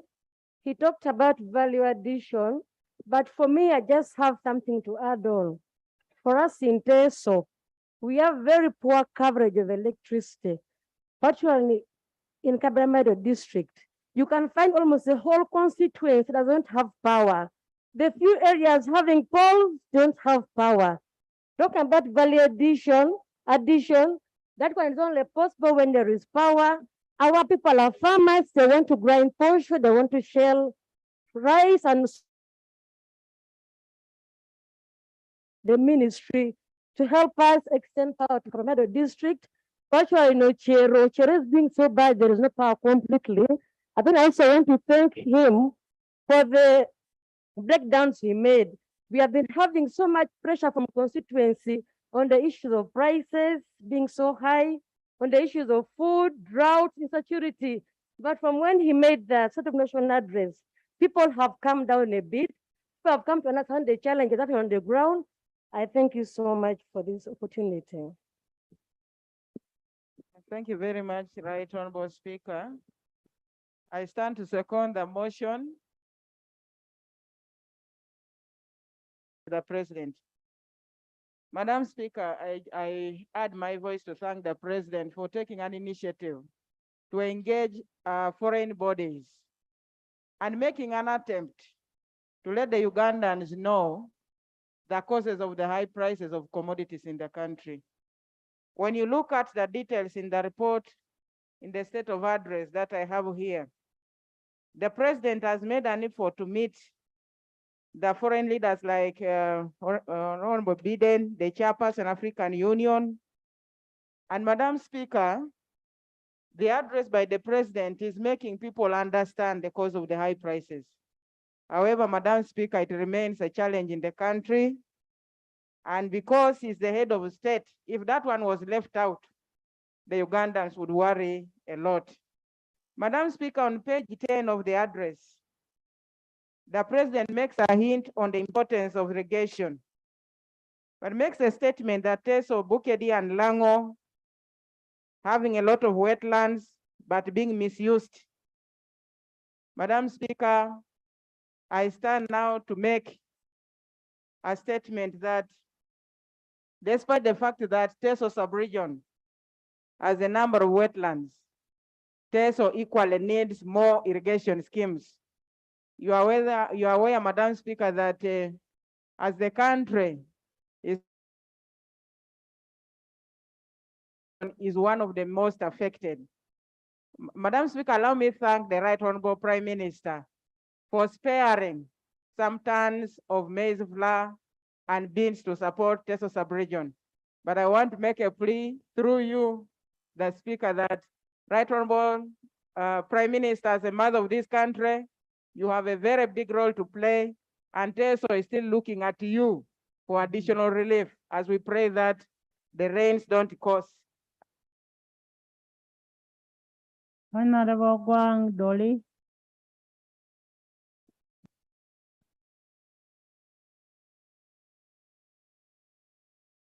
Now, I want only those people who have never spoken.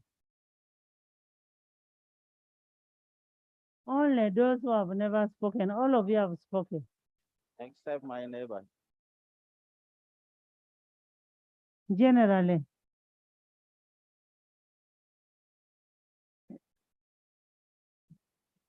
Thank you very much, Honorable Speaker. Right Honorable Speaker. For purpose of record, my name is Ogwal Moses Goli from Doholo North. I stand to support the motion to appreciate the speech of the President. I want to make my presentation by citing the detail of success in agriculture, which the President has been mentioning. I want to mention that in Doholo, we managed to support farmers under this SCDP project, 5,017 farmers for in agriculture, particularly for cassava. Now, if you note in that area, issue of hunger, if you note the issue of hunger, at least cassava, we are being right, Honorable Speaker, on cassava production, we have managed to produce a lot of cassava, which will be able to help in the hunger fight. What I noted in the process was the challenge of rain, as the President mentioned. 30% of the cassava we planted could not survive because of rain. So it emphasizes the issue the president mentioned, that we need to work on the issue of irrigation. On our side, would think that apart from giving aid, as everybody is asking, for Doholo, we are asking more of give us seedlings, particularly for beans, so that we can survive on our own rather than dwelling so much on looking for aid. Lastly, right.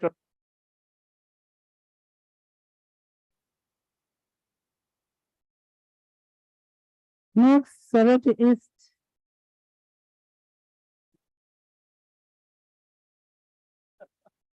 Yes, my neighbor. Thank you, Right Honorable Speaker and honorable colleagues.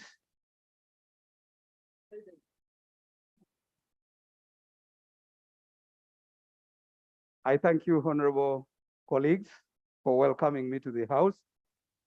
For the record, my name is Herbert Edmund Ariko from Soroti City East.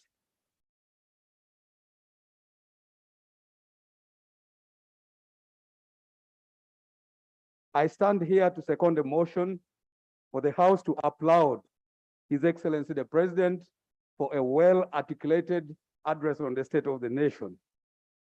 Right Honorable Speaker, I come from a constituency where people rely on largely small-scale businesses to be able to survive.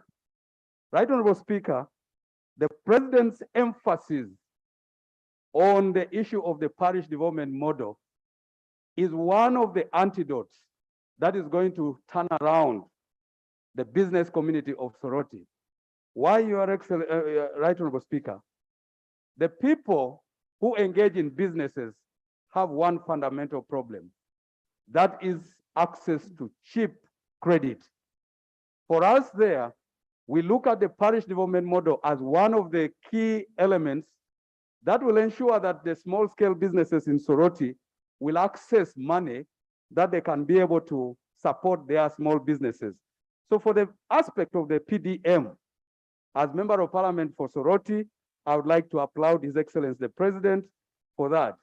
Your Excellency, Right Honorable Speaker, I know that the Honorable Isaiah Sasaga is aware of the principle of this House. The maiden speech.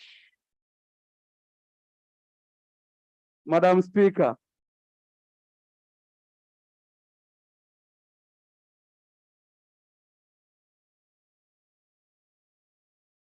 as a means of socioeconomic transformation. Madam Speaker, as people who dwell in urban areas, we want to urge government that a number of agribusiness interventions, such as fish farming, such as horticulture, amongst others, need to be supported so that even the people in urban areas such as Soroti, who do not have sufficient areas for large-scale agriculture, can be able to become economically engaged and therefore make some money for the livelihood of their families. Madam Speaker, I thank you. Thank you, thank you. Joan, on that side, then your neighbor.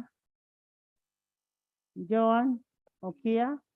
Thank you, Right Honorable Speaker.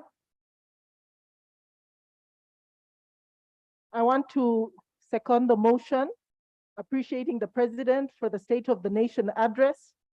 Madam Speaker, a good leader is able to identify the problems that their people face and to provide solutions. And this State of the Nation address does just that. In the State of the Nation address, the President identifies 4 sectors for wealth creation and job creation. And I want to address myself to the sector of industry. The government has plans to set up several industries in Uganda, in the different regions of Uganda.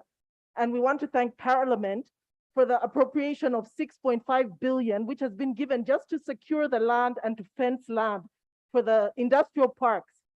But now we need to rely on the support of Parliament to actually provide money to build these parks.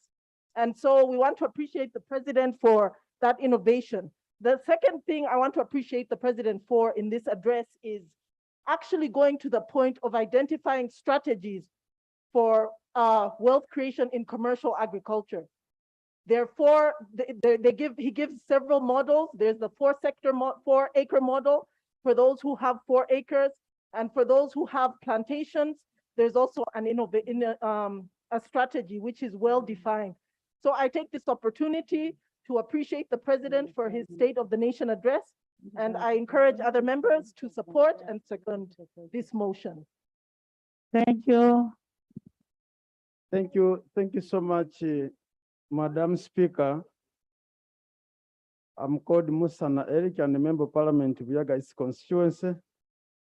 I want to support this motion, and more specifically, I want to interest myself on the issue of value addition, which the president ably raised out and excited many of us. Madam Speaker, the issue of value addition largely affects everyone. We are talking about job creation. We are talking about small scale industries or projects, people who are supposed to benefit from this. Madam Speaker, there is a very big issue we are facing in this country, which is the implementation. And the president has really articulated very well, outlined everything. What actually goes to us, and especially the executive, is implementation. We are talking about value addition to a number of crops, coffee, cassava, maize, and other grains. But we need real actions taken. And if actually we can move on, then this can be a better alternative. Madam Speaker, I also got a lot of excitement when the president talked about irrigation. Of recent, we have had a lot of sunshine, a lot of drought. The biggest issue here, the president talked about 150 solar-powered systems, irrigation systems. It is very good. Margaret. Thank you, Right Honorable Speaker. I want to take this opportunity to appreciate the President for his speech of the nation. Right Honorable Speaker, I'm the chairperson, Uganda Parliamentary Forum for Children. And I have an area of concern and interest when it comes to food security. Because we are aware as a country, when we do not have enough food, the most people who suffer first are children. We still have cases of malnutrition in the country, and we are the basket of food in the region. Being the Pearl of Africa, we have all reasons to have enough food. I want to appreciate the president for coming up with the idea of giving parishes money for the parish development. However, Right Honorable Speaker, I have a concern that even if this money is going to our parishes, the water for agriculture, for irrigation, and also when you talk of poultry, piggery, among others, as he's telling us to tell the small-scale farmers to be involved in some of these activities. They all depend on water if they are to succeed. Therefore, I want to encourage us that coming next year, when we are coming up with the budget, let's put some good money to the sector of water so that we can provide water for irrigation across the country. It is not good for seeing the situation right now, when surely we have lakes around us. Like in Amaingo, we are surrounded by water, but we are not making use of them. So Red. Thank you very much, Madam Speaker. Madam Speaker, I was almost tempted to appreciate the speech. Unfortunately, when I had a second thought, I had to change my mind. Honorable Speaker, you can't talk about Jesus and God and you don't talk about the Bible. If you are talking about trade and farming and you don't talk about. But anyway, were you there when the speech was delivered?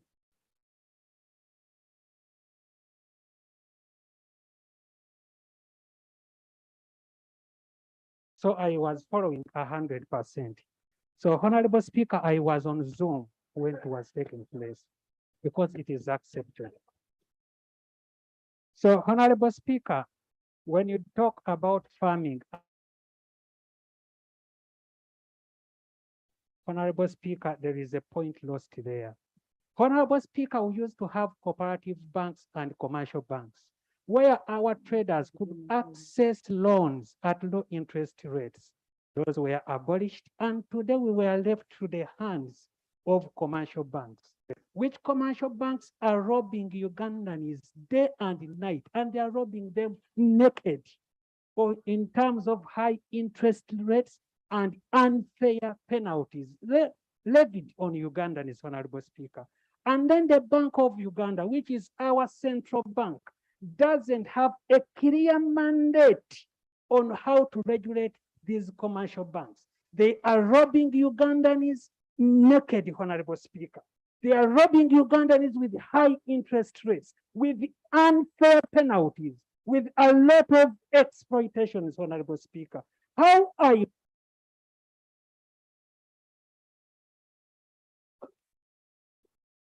Aisha? Is that Aisha or Melissa? Melissa? Thank you, Right Honorable Speaker, for giving me this opportunity. I join my colleagues to thank His Excellency, the President of Uganda, for the good State of Nation address on 7th June 2022. Right Honorable Speaker, in the State of Nation address, His Excellency, the President stated, I quote, "We intend to use the water of the Chogera River for support irrigation in Isingiro, the water of Lake Hyuga to support irrigation in Nakasongola district, the water of the Nile to support irrigation in West Nile districts like Pakwach, Nebi, Madiokolo, and Obong." Right Honorable Speaker, I thank His Excellency so much for that, but my prayer is, I know no prayer. Right Honorable Speaker, it will be very prudent and important that if this irrigation scheme is extended to cut across all districts in West Nile, especially Yumbe district, to boost agriculture. Thank you. Honorable members, as you are aware, the Prime Minister is supposed to answer. It is Prime Minister's time at 4. This place, the leader of opposition gave a response. The leader of opposition gave a response. Honorable members, it is in the rules of procedure that at 4, the Prime Minister will always answer to questions. I now put a question that this House records appreciation for the clarity and precise State of a Nation address delivered by the President on 7th June. Those in favor say and the contrary, nay. The ayes have it. Honorable Segona, do you have something to say? You are not answering for Segona. Segona, come back and sit. Stop saying yes, yes, yes. You're causing a lot of problem by your noise. Honorable Segona. It is true, I have something to say. Yes. Honorable Speaker and honorable colleagues, the Prime Minister and I, who are very good friends for a long time, I've had a discussion. Stop your clapping. I've had a discussion. understood each other and understood why both of us are dressed the way we are, and concluded that we are both very smart. And we had an opportunity to hug and handshake. Thank you. For the trauma and inconvenience. I'm sorry. Thank you. Honorable Seconder, I know you are a very decent person. Thank you for that apology. Thank you for the apology. And Honorable Nabanja, sorry for whatever happened. Maybe you cannot say a word.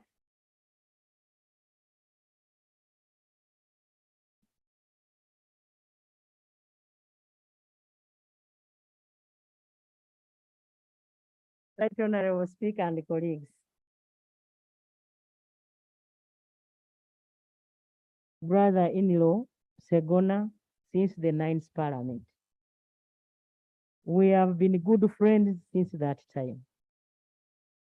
And to me, when I'm dressed like this, I'm dressed like an African woman. So I took trouble to call my brother, and I told him, can't you see how I'm dressed?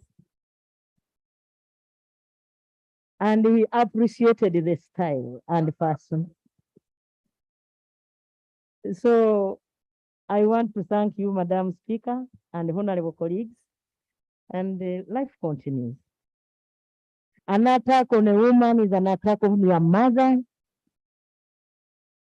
An attack on a woman is an attack on the speaker. That honorable speaker, an attack on a woman is an attack on his wife. And therefore, I want to appreciate him for what he has said, and therefore life continues. In a good faith. Thank you so much, Right Honorable Prime Minister. Just a minute. I know it is your time, I appreciate.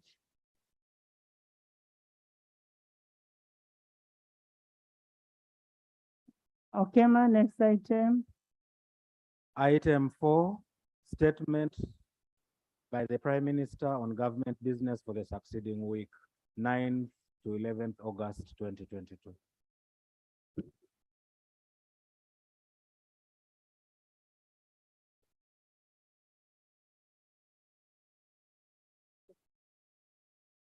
That honorable speaker and honorable colleagues, here is a statement for the business of the proceeding week by the lead of government business. Under Rule 28 of our rules of procedure that requires me as lead of government business to make a statement in the House regarding government business for the succeeding week. I'm therefore submitting the following business for next week. That is 9th to 11th August 2022. 1, the Companies Amendment Bill 2022. And 2, the Insolvency Amendment Bill 2022. That honorable speaker and colleagues, I beg to move. Thank you. Honorable Minister, can we also have the other bills that are in committees being brought to the House? Because we are running out of the time. Next item, Honorable Minister, just a minute. Laying of papers, Treasury Memorandum on the report of the Public Accounts Committee, Central Government, on the report of the Auditor General for the year ended 30th June 2020. Honorable members, Section 53 of the Public Finance Management Act requires that the Minister of Finance, Planning and Economic Development shall submit a Treasury Memorandum to the Parliament within 6 months from the date Parliament considers the report of Auditor General's report in accordance to Article 163, Clause 5 of the Constitution. The Treasury Memorandum shall indicate the measures taken by each vote to implement the recommendations of Parliament in respect to the report from Auditor General of the preceding financial year of the vote.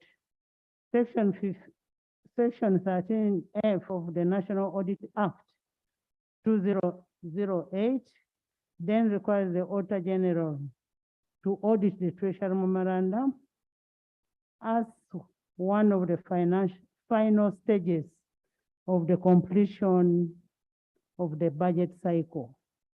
And today we have a Treasury Memorandum brought into the House, which shall be referred to Auditor General.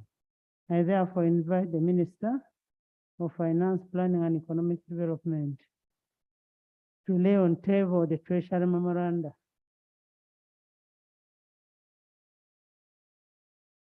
Thank you, Right Honorable Speaker. Right Honorable Speaker, I beg to lay the Treasury Memoranda on the report of the Public Accounts Committee, Central Government, on the report of the Auditor General for the financial year ended 30th June 2020. I beg to lay. Please lay. Next item that is referred to the Auditor General. Item 6, Prime Minister's time. Prime Minister.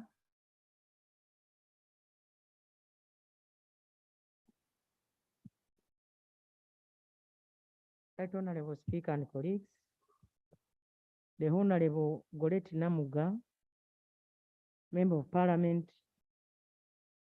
Mawogola South, she gave a narrative that over the last 2 months, prolonged drought has hit Mawogola County and Sembabule district, and that a total number of 5 villages are badly affected. These include Matete, Chikarakata, Bulama Ire, Nakatoke, and the Kabula Soke villages. Primary schools of Kasana Muslim Primary School, Kasana Haman Primary School, and Akaya Junior Academy are grossly affected. Extending safe water and piped water has been in the work plans and budgeted for by the National Water and Sewage Corporation for a couple of years. Our prayer was, can the Right Honorable Prime Minister cause immediate and urgent provision of water as a basic need of life to the people of Mawogola, because school-going children are now being used to fetch water from longer distances, hence missing classes. Honorable Speaker and colleagues, my response is that the Ministry of Water and Environment, through National Water and Sewage Corporation, in 2016 conceived the service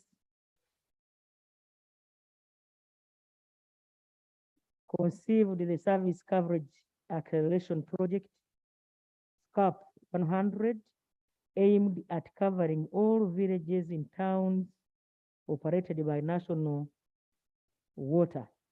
Under this project, pipe network was extended to Sembabule Town Council and the surrounding locations in the constituencies of Mawogola North, Mawogola South, and Mawogola West.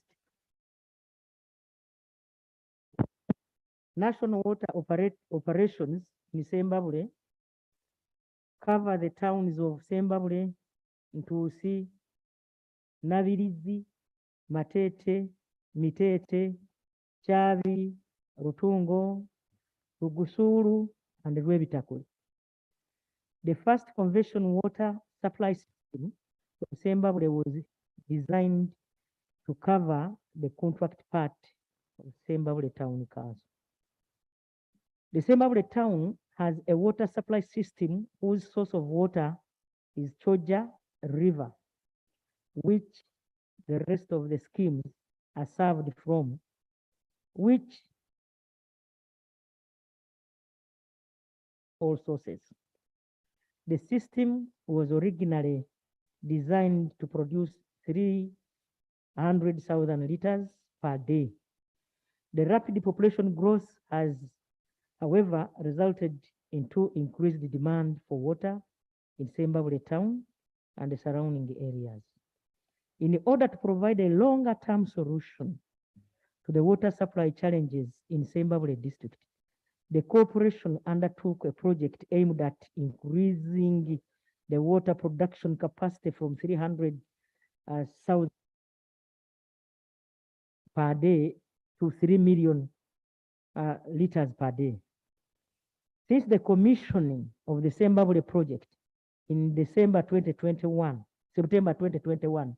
a number of villages that now have access to water are summarized below.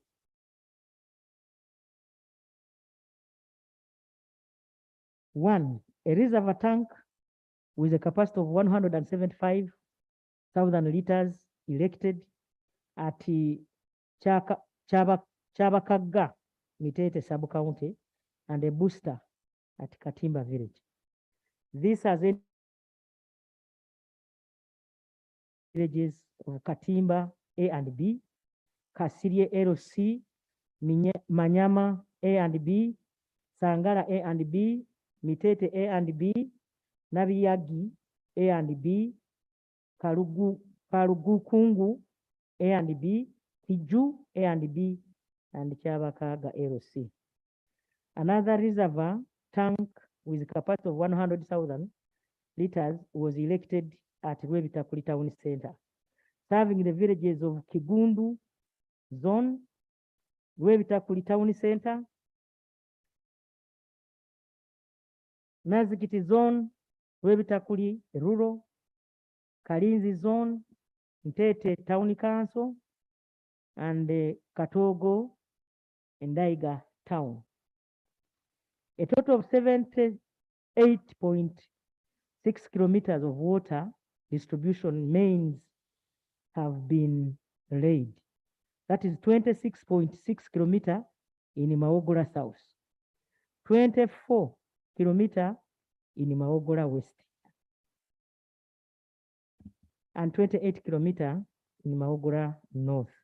Assessment of requirements to extend water to the mentioned locations in Matete Town Council and Kasana wards, Kikarakata, Buramanyire, Nakatoke, and Kabulasoke villages was undertaken and duly provided for in the budget of the financial year 2022-2023.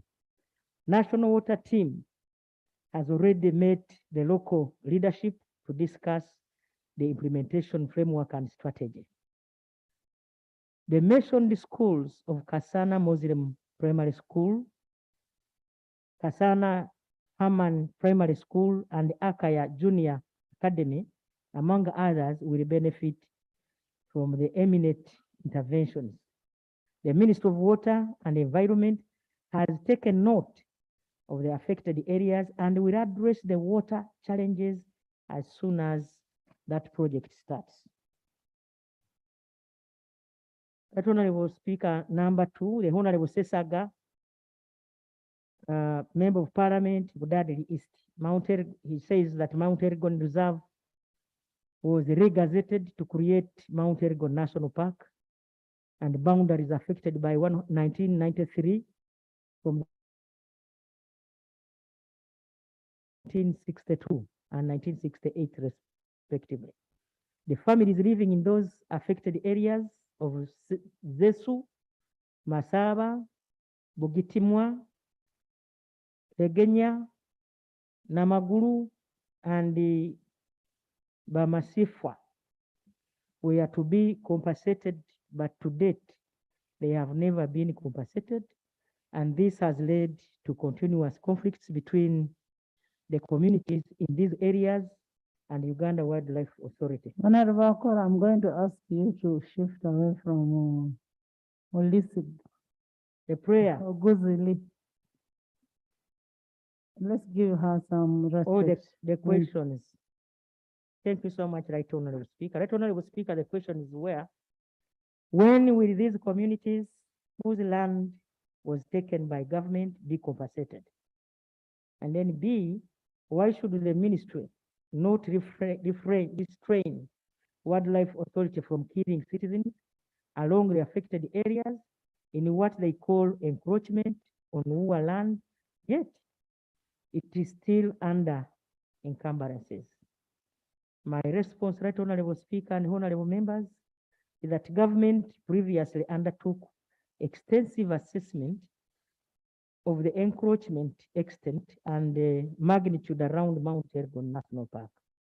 The Office of the Prime Minister is currently coordinating efforts to verify genuine claimants and conclusively address matters of encroachment and illegal settlement around the national parks. In the interim, though claims for land ownership in Bugisu within the Mount Elgon National Park are not genuine, with the exception of the Sezui, where 48 families have been documented and verified by government.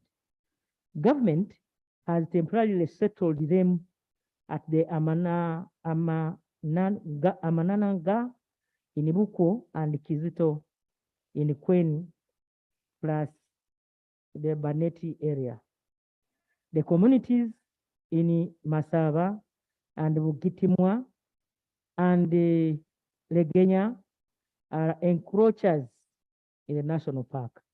For the case of communities in Masitwa, court ruled in favor of the communities and they will be compensated. Therefore, once due process is concluded, government through my office will compensate the genuine claimants.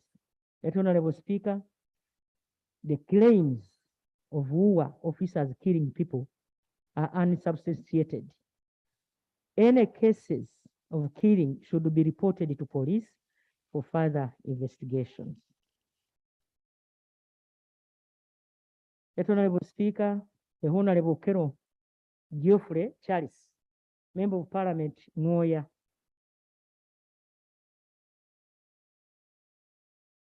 He asked that the Uganda Wildlife Act 24 provides for compensation of a person that suffers bodily harm or injury or is killed or suffers damage to his or her prosperity. However, the Ministry of Tourism, Wildlife and Antiquities has never had a compensation policy nor guidelines to effect the law. Before the Committee of Tourism, Wildlife and Antiquities, the ministry assured members on the committee that this statutory instrument would be put in place by February 2022. Consequently, the ministry commissioners were tasked to have this done as a matter of urgency. His constituency is right now suffering a lot of destruction caused by almost daily incursions of elephants in the communities, leading to loss of crops. He asked me, can you update this August House on the progress made to finalize the statutory instrument to enable communities get protection for the attendant legal provisions? Right Honorable Speaker and colleagues, the Wildlife Act 2019, Note 24, as mentioned by the member, provides for compensation for loss of life, property, and injury caused by wildlife. Furthermore, Section 86(2) provides for formulation of regulations to operationalize and guide effective implementation of the wildlife compensation scheme. Honorable Speaker, I'm glad to report that on 18th of May 2022, the Minister of Tourism, Wildlife and Antiquities signed the wildlife compensation regulations to operationalize the scheme. Honorable Kamusime Catherine, that is number 4, the Honorable Kamusime Caroline Ruchiga. He asked me, like, the labor export program seems not to be well coordinated, especially the issue of young girls that left families distressed and unaware of the fate of their children. Our prayer, can the Prime Minister give update to the House about this program with attention to the case of one Nyakaisiki Barbara from Muhanga Town Council, Ruchiga. Honorable Speaker and honorable members, it is not true that the labor export is uncoordinated. There are systems for externalization of labor under the mandate of Ministry of Gender, Labor and Social Development. Similarly, there are mechanisms for follow-up of the migrant workers in distress through our missions in destination countries and the Ministry of Foreign Affairs. Honorable members, the honorable member raised an issue of young girls. The Ministry of Gender, Labor and Social Development clears and any girls above 21 years of age to travel for, does not clear any girls above 21 years of age to travel abroad for work. Under our laws, anyone above 18 is an adult with the right of self-determination. There are some young mothers who end up as migrant workers, but majority of these are single mothers who are seeing opportunities to be able to provide for their children. Honorable Speaker and colleagues, on the case of Nyakaisiki Barbara, who is reported to have been at a deportation center for 4 months, her presence at the deportation center is an indication of the process of repatriation. Migrant workers are held up at deportation centers due to lack of travel documents like exit visas and passports. Our missions always come in to the issue our missions always come in to issue emergency travel documents where necessary. This particular case is being handled and the processing of repatriation documents is ongoing.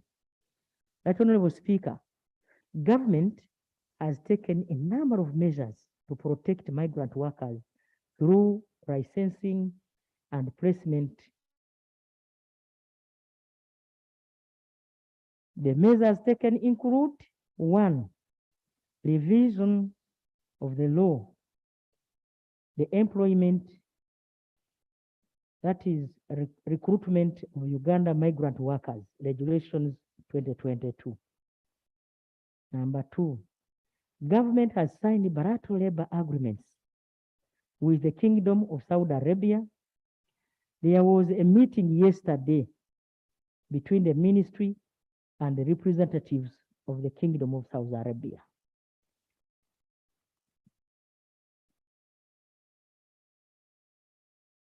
The one of Hashmi, Kingdom of Jordan, was suspended in order to address certain gaps for its implementation. The agreement between Uganda and the United Arab Emirates has not yet taken effect because UAE has not named its representatives on the technical committee which is a condition of the agreement. The ministry is still engaging UAE government to have it effected. Number 3, verification and vetting of company directors by Joint Intelligence Committee, companies by Joint Intelligence Committees. Companies whose directors are foreigners and all have adverse records are not granted licenses. Number 4, the online system for management of external employment. The online system has digitalized all documents. The online system has digitalized all document processing, including license application and issuance of as well as clearance of migrant workers. This allows real-time transmission of information to the Directorate of Citizenship and Information Control and Uganda's mission abroad. The system has been upgraded to allow distressed migrant workers to digitally report complaints to the line ministry and the Uganda missions using their phones. Right Honorable Speaker, we appeal to Ugandans to go through licensed companies whose details and clearances are done on the External Employment Management Information System, EMIS, managed by Ministry of Gender, Labor, and Social Development. We have agreed to gazette those licensed companies. Number 6, Honorable Kajwenje Binomugisha Wilson, Member of Parliament, Nyabusozi, Kiruhura District.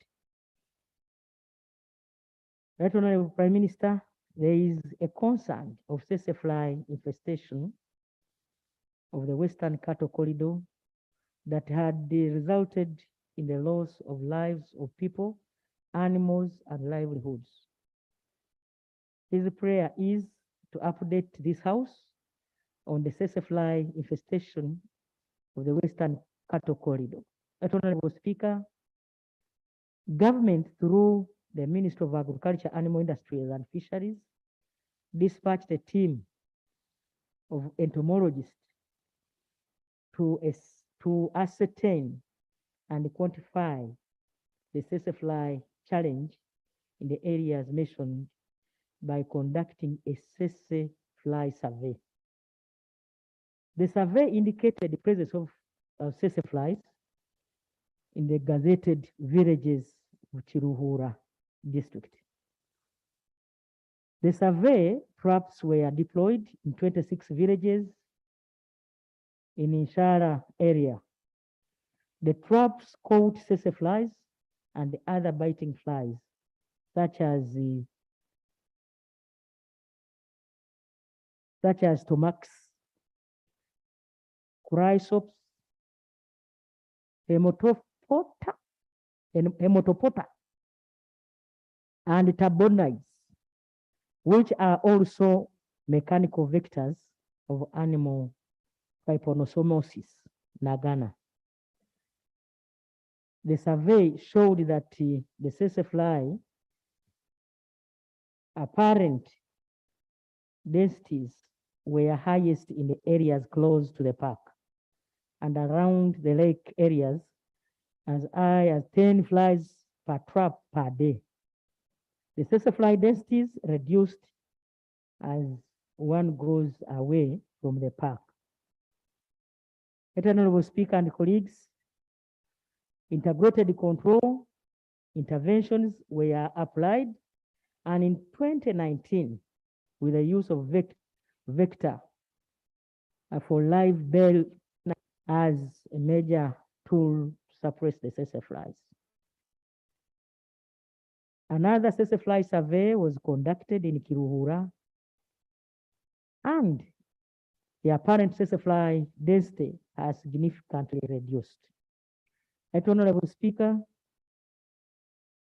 and colleagues, government provided and will continue to provide products like vector acaricides that are effective in killing the Tsetse flies, vector leading to the suppression of Tsetse flies, and trypanosomiasis nagana outbreaks.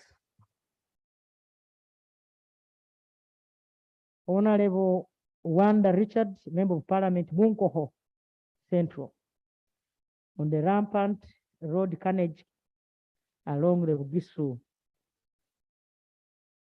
Umageni section of the Tororo-Mbare Road, and the urgent need for the Minister of Works and Transport to install the requisite road furniture to stem road accidents.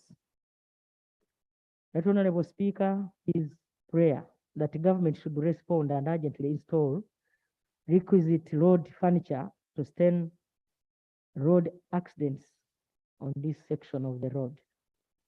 My response, that after reported accidents on that section of the road, the Minister of State for Works and Transport, the Honorable Fred Byamukama, conducted a fact-finding field visit to that section of the road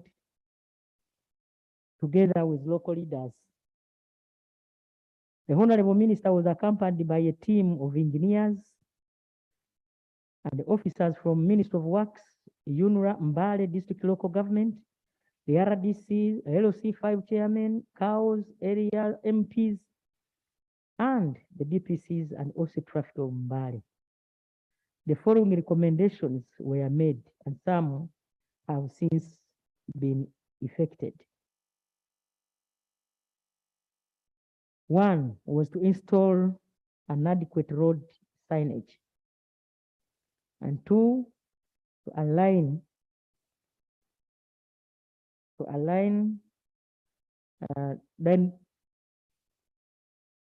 diameters, and three, cheftones, and four, reflective road studs to at curve locations to enhance curve visibility, mostly at night. The pedestrian crossing facilities and speed control measures in the urban and build-up areas. Number 6, to clear the road reserves of all illegal structures to enhance visibility. And 7, to enhance road user education campaign to all relevant stakeholders. And 8 is UNRA.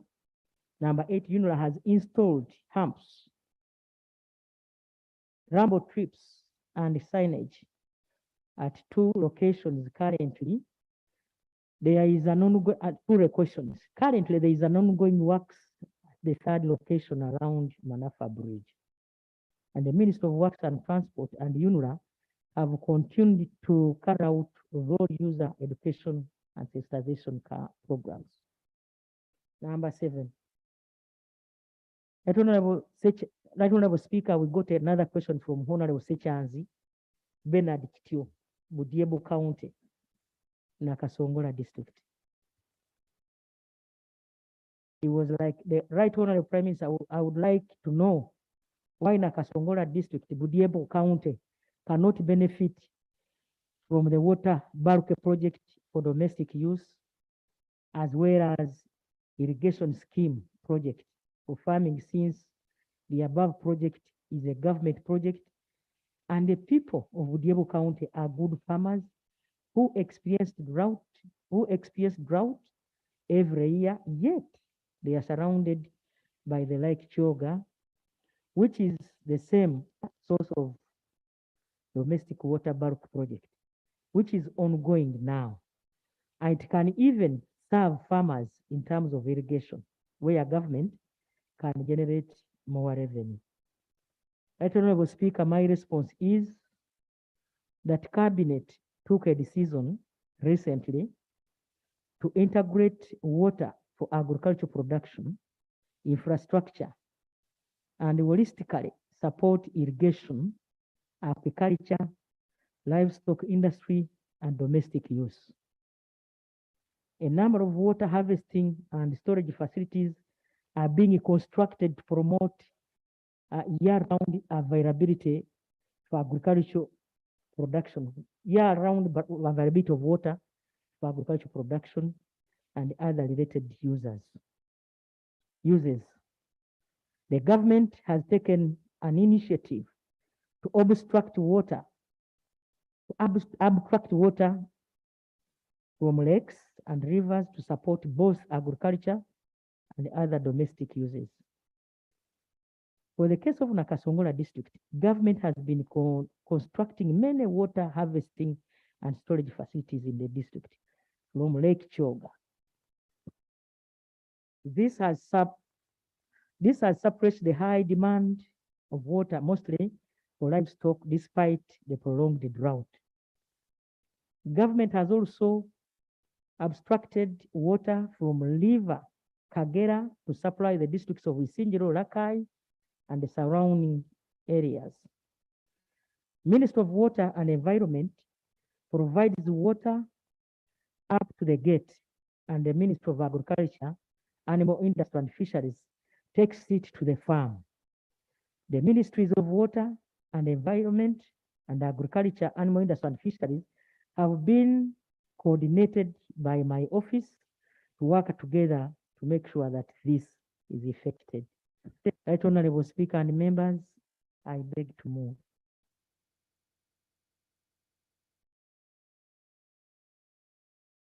Thank you so much, Honorable Prime Minister.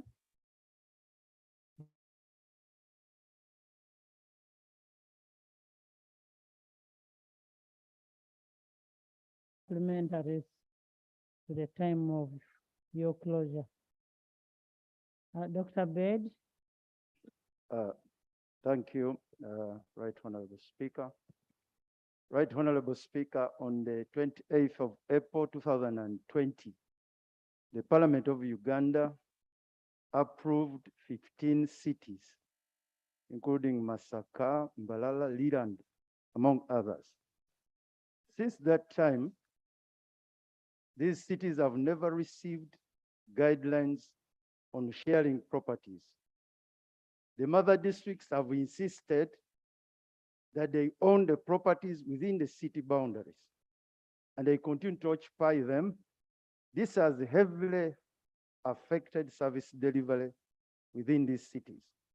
I'm aware, Right Honorable Speaker, that the Attorney General guided on this matter, but we are failing to get the final guidance from the Minister of Local Government.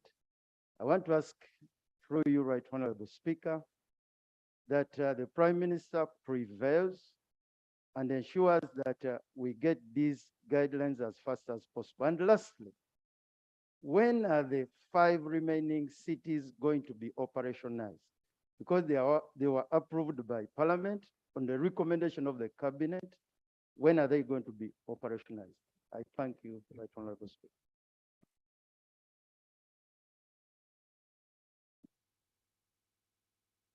Right Honorable Speaker and colleagues, now that I have the Minister for Local Government here, I request that you allow me, through her, give the answer to my brother. Honorable Minister.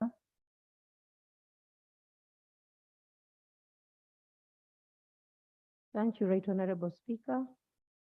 The guidelines for sharing are being worked on, but some districts, together with the cities, have come to an agreement through the guidance of the ministries we've met, and they have amicably shared. For those with complications, we are still working out the guidelines helped by the Office of the Attorney General. And on the operationalization of the 5 remaining cities, Cabinet passed and Parliament approved that no more creation of new constituencies, but those that were passed will be operationalized after the next national elections, that is 2026. So that is the status at the moment. With the structures, last week a question came. The structures are being operationalized. Today, they are completing the validation exercise to appoint the staffs of the 10 cities. Thank you, Right Honorable. Honorable Minister, I'm not sure that the first question was answered. The first question was talking about the assets and liabilities of the previous municipalities.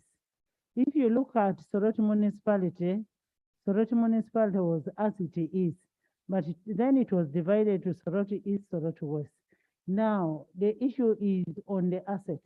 Where do the assets belong? Do they belong to the district? Do they belong to the west, to the east? That is what I think Dr. Bed was asking for. Okay, let me start with additional information on the same.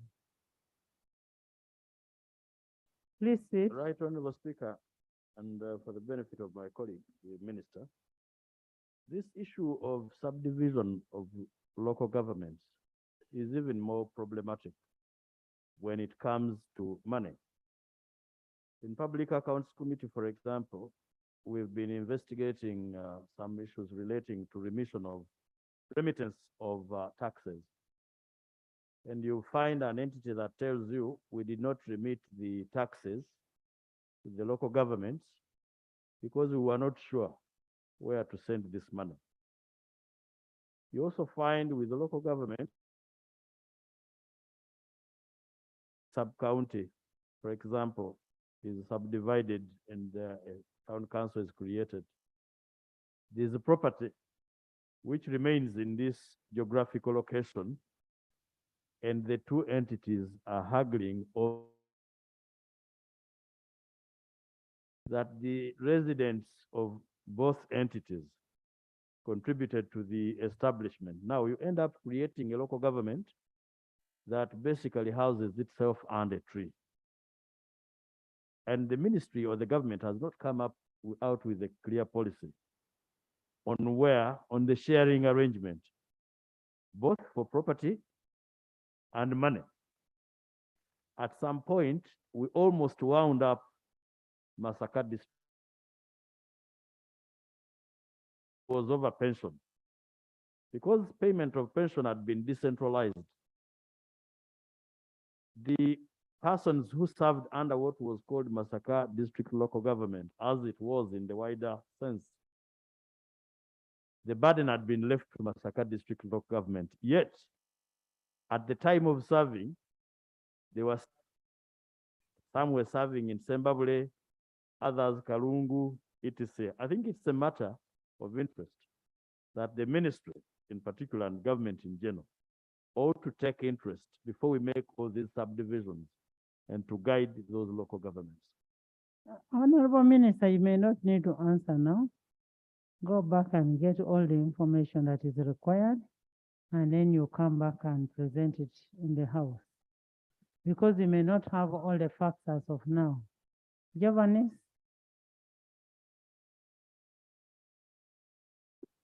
Thank you, Right Honorable Speaker, for the opportunity. My concern is on tamaking of Kashonje-Humba Road. This road is considered under UNDP 3. This road serves about 3 districts of Mbarara, Ibanda. It goes through Kashonji constituency. It is a 33-kilometer road, Right Honorable Speaker, and it is our main road. It's the one that we use for our business. Right Honorable Speaker, we have continued to lose lives of people on that road. And after now that it is going to start raining, it is a worry. Right Honorable Speaker, this road is no longer being maintained, thinking that it is considered under tamaking. It is my prayer to know the progress of Kashonje-Humba Road, Right Honorable Speaker. Thank you so much. Thank you, Prime Minister.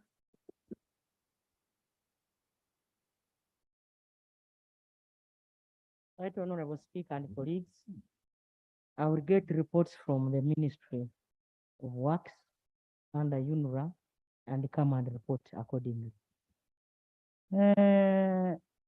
Margaret? Thank you for the. I want to thank the Prime Minister for the responses she has given to the different questions that were put forward by honorable colleagues. My issue follows what Honorable Namuga had presented here about water in her area. When the Prime Minister was responding,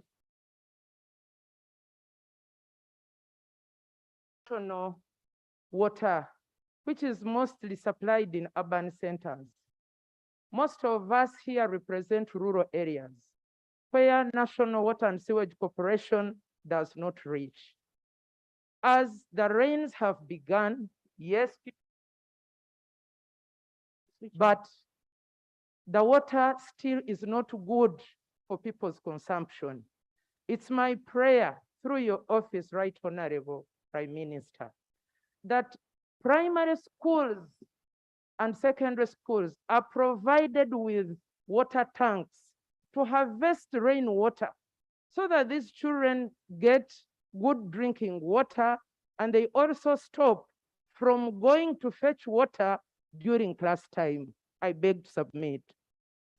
By the way, there is the rural water. I don't know if you are aware of it. That's what we use at our area, provided by National Water. You're right. It's not anywhere in Imbarara district, at least. Right, Honorable Speaker, on that very note, you notice that government has a policy literally on everything.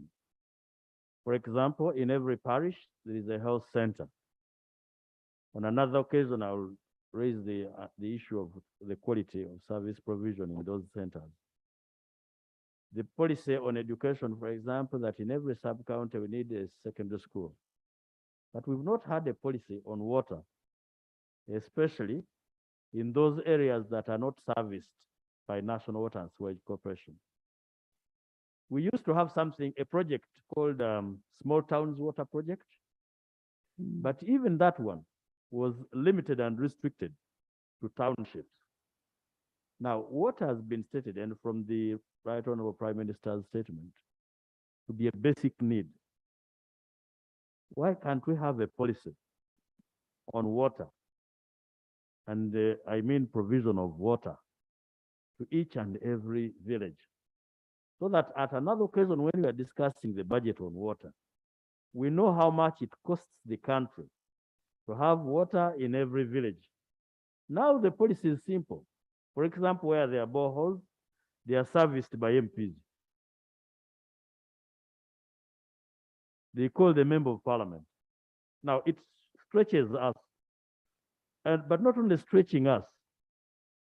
As an honorable member mentioned, sometimes children don't even go to school because they have to spend 3 hours looking for water. At some occasion, we had a meeting with the Minister for Water, then Professor Ephraim Kamontu, and he said something. It sounded comical then, but I reflected and thought it made a lot of sense. When they were extending water in Wachiso Town Council, he said, we are extending water because we want the citizens to use their heads to do better things. That head which was given to a human being is not for carrying water. It is for thinking and developing the country. So I would love to see a day when government comes up with a policy to allow people use their heads for better things than carrying water. Thank you. Thank you, Honorable Semuju. Segona. Right, Honorable Speaker and colleagues. The President, through Cabinet, in January this year, directed that we should have a well-designed policy so that we can have a water source in every village.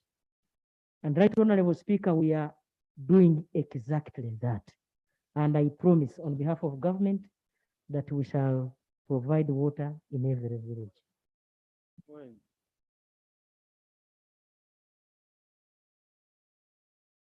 Honorable members, I'm aware that policy is there.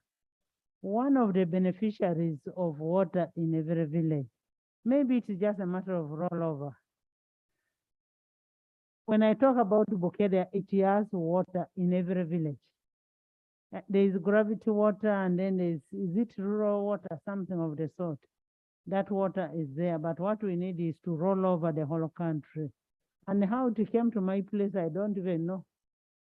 It didn't come because I'm in this position. No.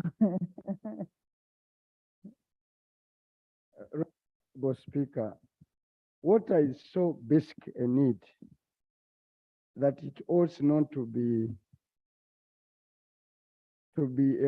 a one of you spot in Bukedia, rural water in every village.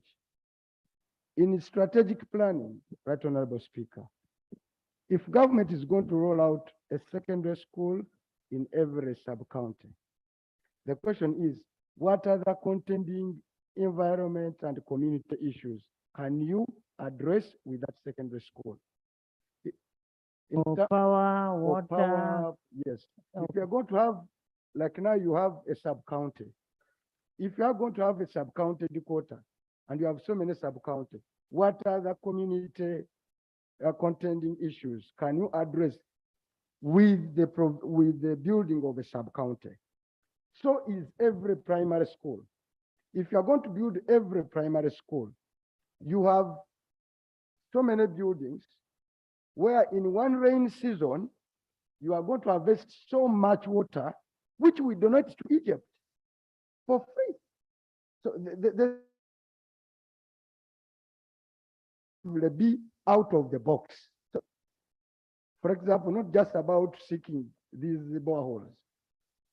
So our thinking is that you should go all the way. And this for me cuts across not just in water. I've seen a program on tourism. People speak about tourism and they speak about lions, whatever. The world has moved from going to see lions. The things that attract tourists are now different. So it's not about baboons. So what else do you build? People are going to Dubai. Are there baboons? Okay, people are going to these other countries. Government in this era of age to hype their thinking around solving community issues, and solutions are all over. We've gone to countries like Thailand. They've provided and addressed some of these issues in a comprehensive way. Maybe the cabinet and the other members need to benchmark and know what else have countries gone around solving these issues. You don't need to reinvent the wheel.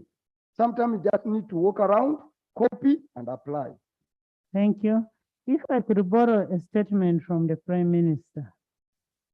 The Minister of Water and Environment, through National Water and Sewage Corporation in 2016, conceived the Service Coverage Acceleration Project, that is CAF 100, aimed at covering all villages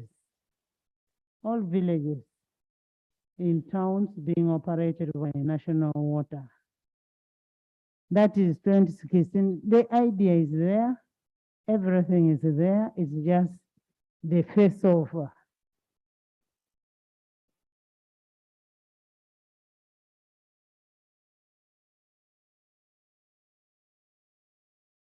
Right Honorable Speaker and the colleagues,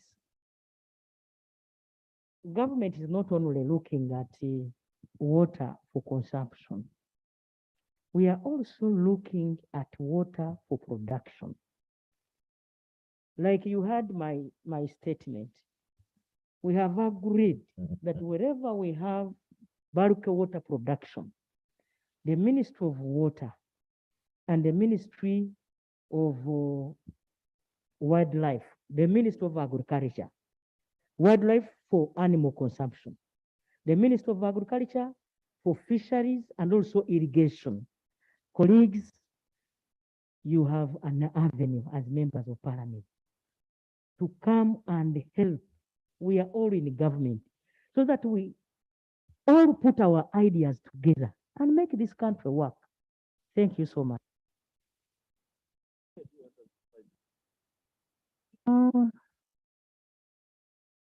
We have only 3 minutes. We have a report.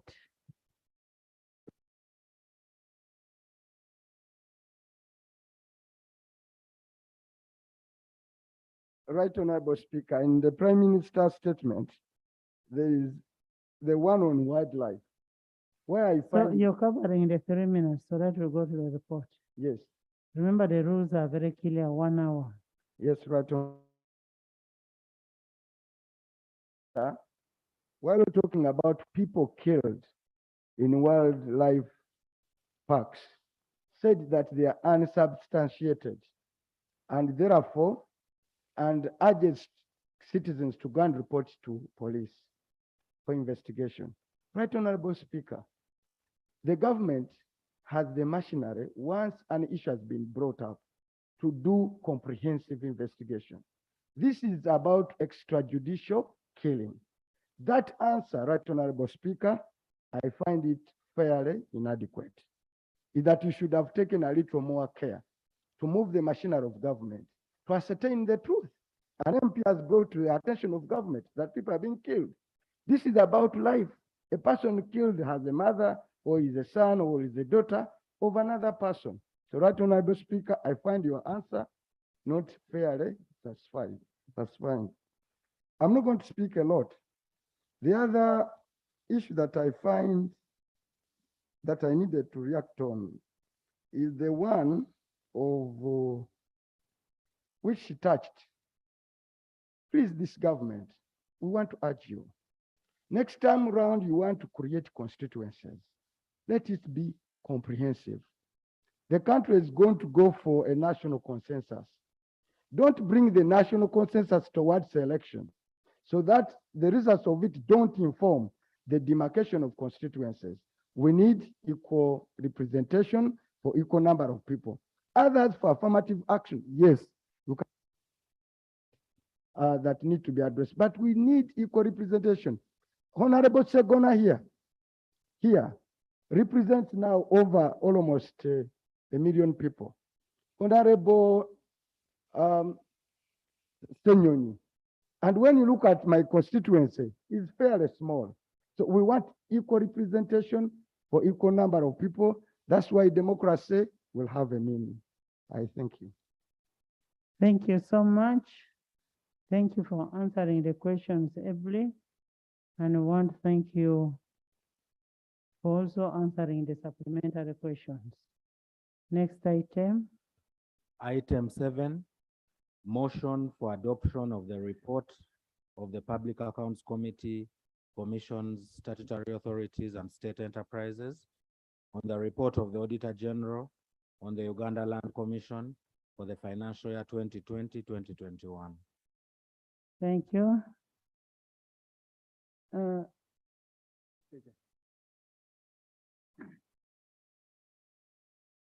Madam Speaker. You're standing on what? Are you the chair? Or what? You're standing on what? Procedure, or you're the chair of the committee? You're standing on procedure. Okay. Madam Speaker, I want to appreciate your leadership and thank you, Madam Prime Minister. I raised on a procedural issue. Madam Speaker, in regard to your directive that you gave to government, when I raised the issue of your people in Tsetse that entirely depend upon the border market,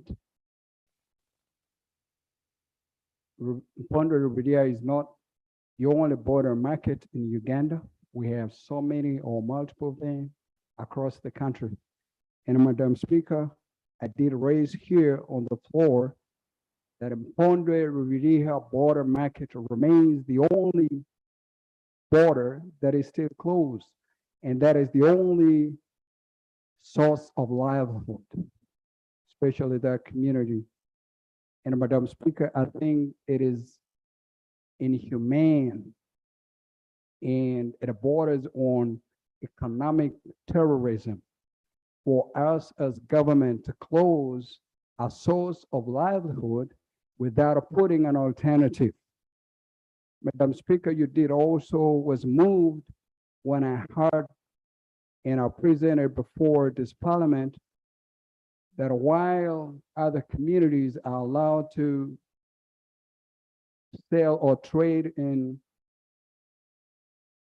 the same fish is impounded when it comes to Cassava. Madam Speaker, now that we have the Prime Minister in the House, would it be procedural right for the Prime Minister to direct, like she has always done, the Minister for Trade, the Minister for Fisheries, and also the Minister for Defense to ensure that the border, which is the only source of livelihood, is opened just like government has done to the rest of the border posts, and also to ensure that the fish that is allowed to be sold in other markets and the rest of the country, the same is done to this community, because these people are really hurting.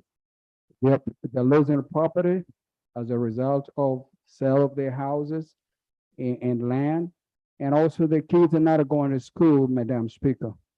Thank you very much. And Thank you, Prime Minister. Caro, leave our Prime Minister.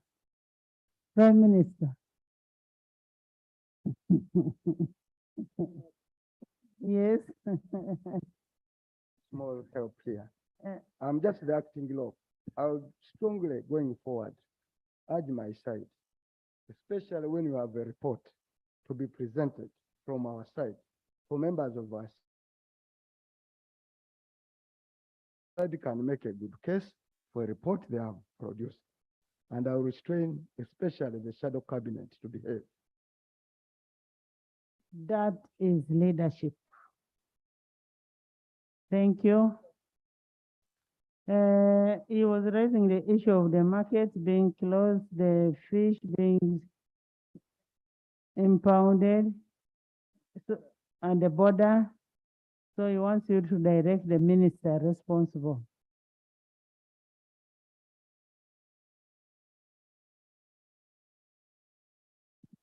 Honorable Speaker and colleagues,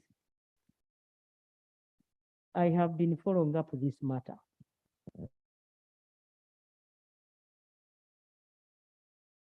Now, my brother is aware that I was supposed to go to Mpondwe Market sometime in March, but I didn't go because I was doing something else, but I sent a representative.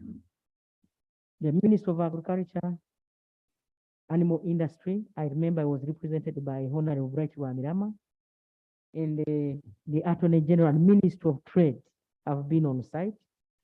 Honorable Speaker, we are handling the matter, and a conclusive report will be brought. Thank you so much. Next item. Next item.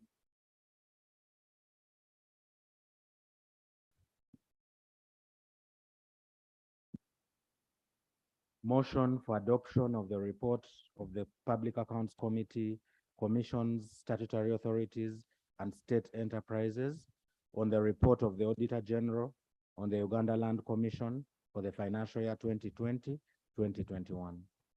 Honorable members, under Article 163, Clause 5 requires Parliament to consider and pronounce itself on the report of the Auditor General, which was duly presented and laid on table 6 months back on their submission. Regarding the particular report, I wish to guide as follows. This report is only on Uganda Land Commission, which is just one out of 121 entities under the preview of PAC for Tsetse. Whereas I welcome the report, I urge the committee to exercise a greater efficiency and effectiveness in consideration of the reports that have been presented to them by the Auditor General, putting in mind the constitutional requirement of 6 months If the reports pass the 6 months, then we automatically adapt it in this house. Ordinarily, I wouldn't tolerate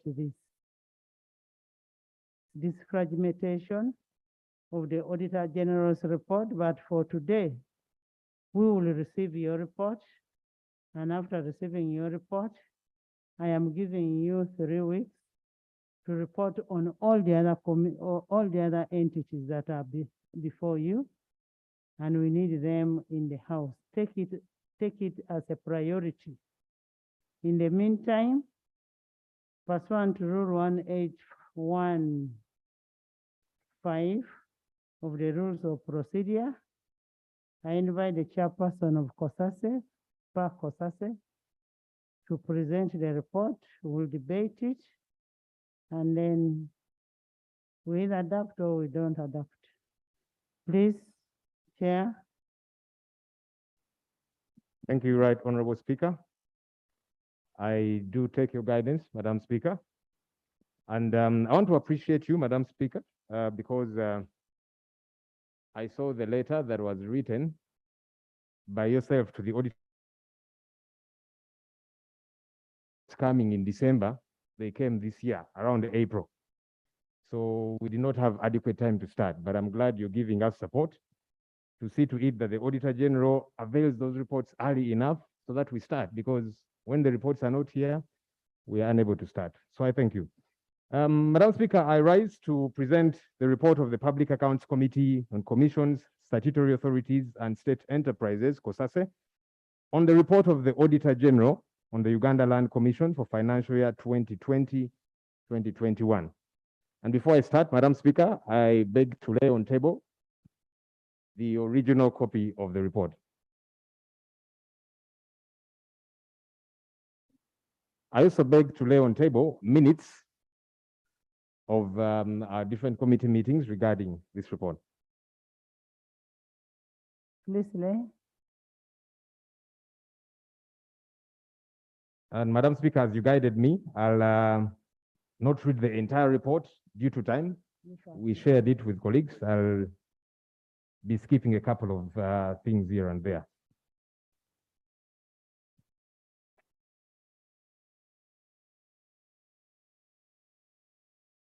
I want to begin with the methodology. The introduction is clear there.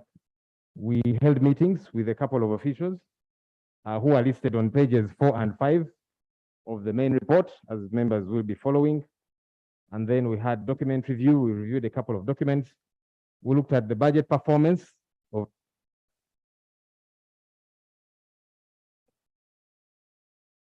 ULC, and that's indicated on pages 6 and 7 of the report for members. Let me move to committee findings, Madam Speaker. Prior year matters not adjusted. The Auditor General noted that 15 billion in relation to overstated payables and unrecognized receivables of 3.96 billion in the previous financial statements were not adjusted as advised in the previous audit report. There was a response from management. I'll urge members to look at that. Let me move to our observations. The failure to adjust the financial statements implies that they are erroneous, inaccurate, and misleading. 2, there was an intention to commit fraud by overstating figures by 15 billion shillings. 3, the overpayment of 3.966 billion tantamounts to embezzlement.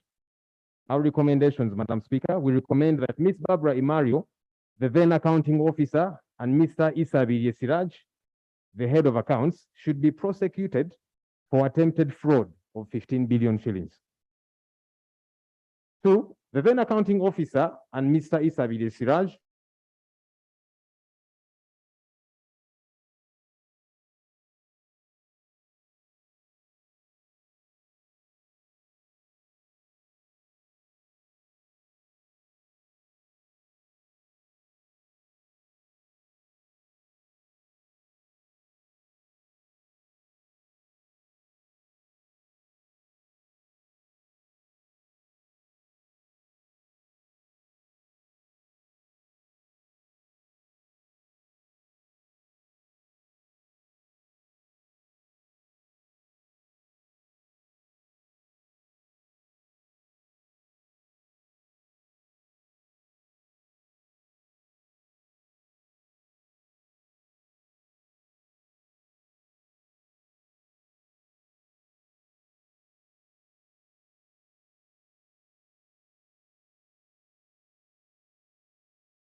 But we cannot think that we can look for who is supposed to implicate him, as long as there's any misconduct on him, which can happen, by the way, as the report is trying to reveal now, because she's still.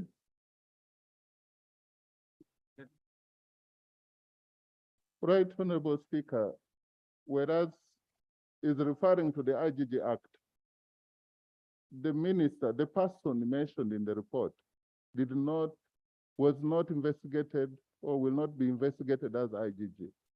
She was in a different portfolio as a Minister of Lands. So IGG Act has not come into issue. But it's only lacking out that she's IGG. So I think in view of that, I think the Secretariat, the lawyer in that committee must have advised, and the committee agreed that the word investigated should be left like that. So that whether the accounting officer or not accounting officer, appointing authority or police takes up. So Yes. something like that. Yeah. Right, Honorable Speaker. Sometimes certain types of food, like a porridge, you don't chew, you just swallow. I think this report is so eloquent and speaks for itself, and that what is left for this House is to adopt this report in its entirety. May I therefore, Right Honorable Speaker, move. And we wait for a treasury memorandum. And we wait for a treasury memorandum. Yes. And may I therefore beg your indulgence that you put the vote.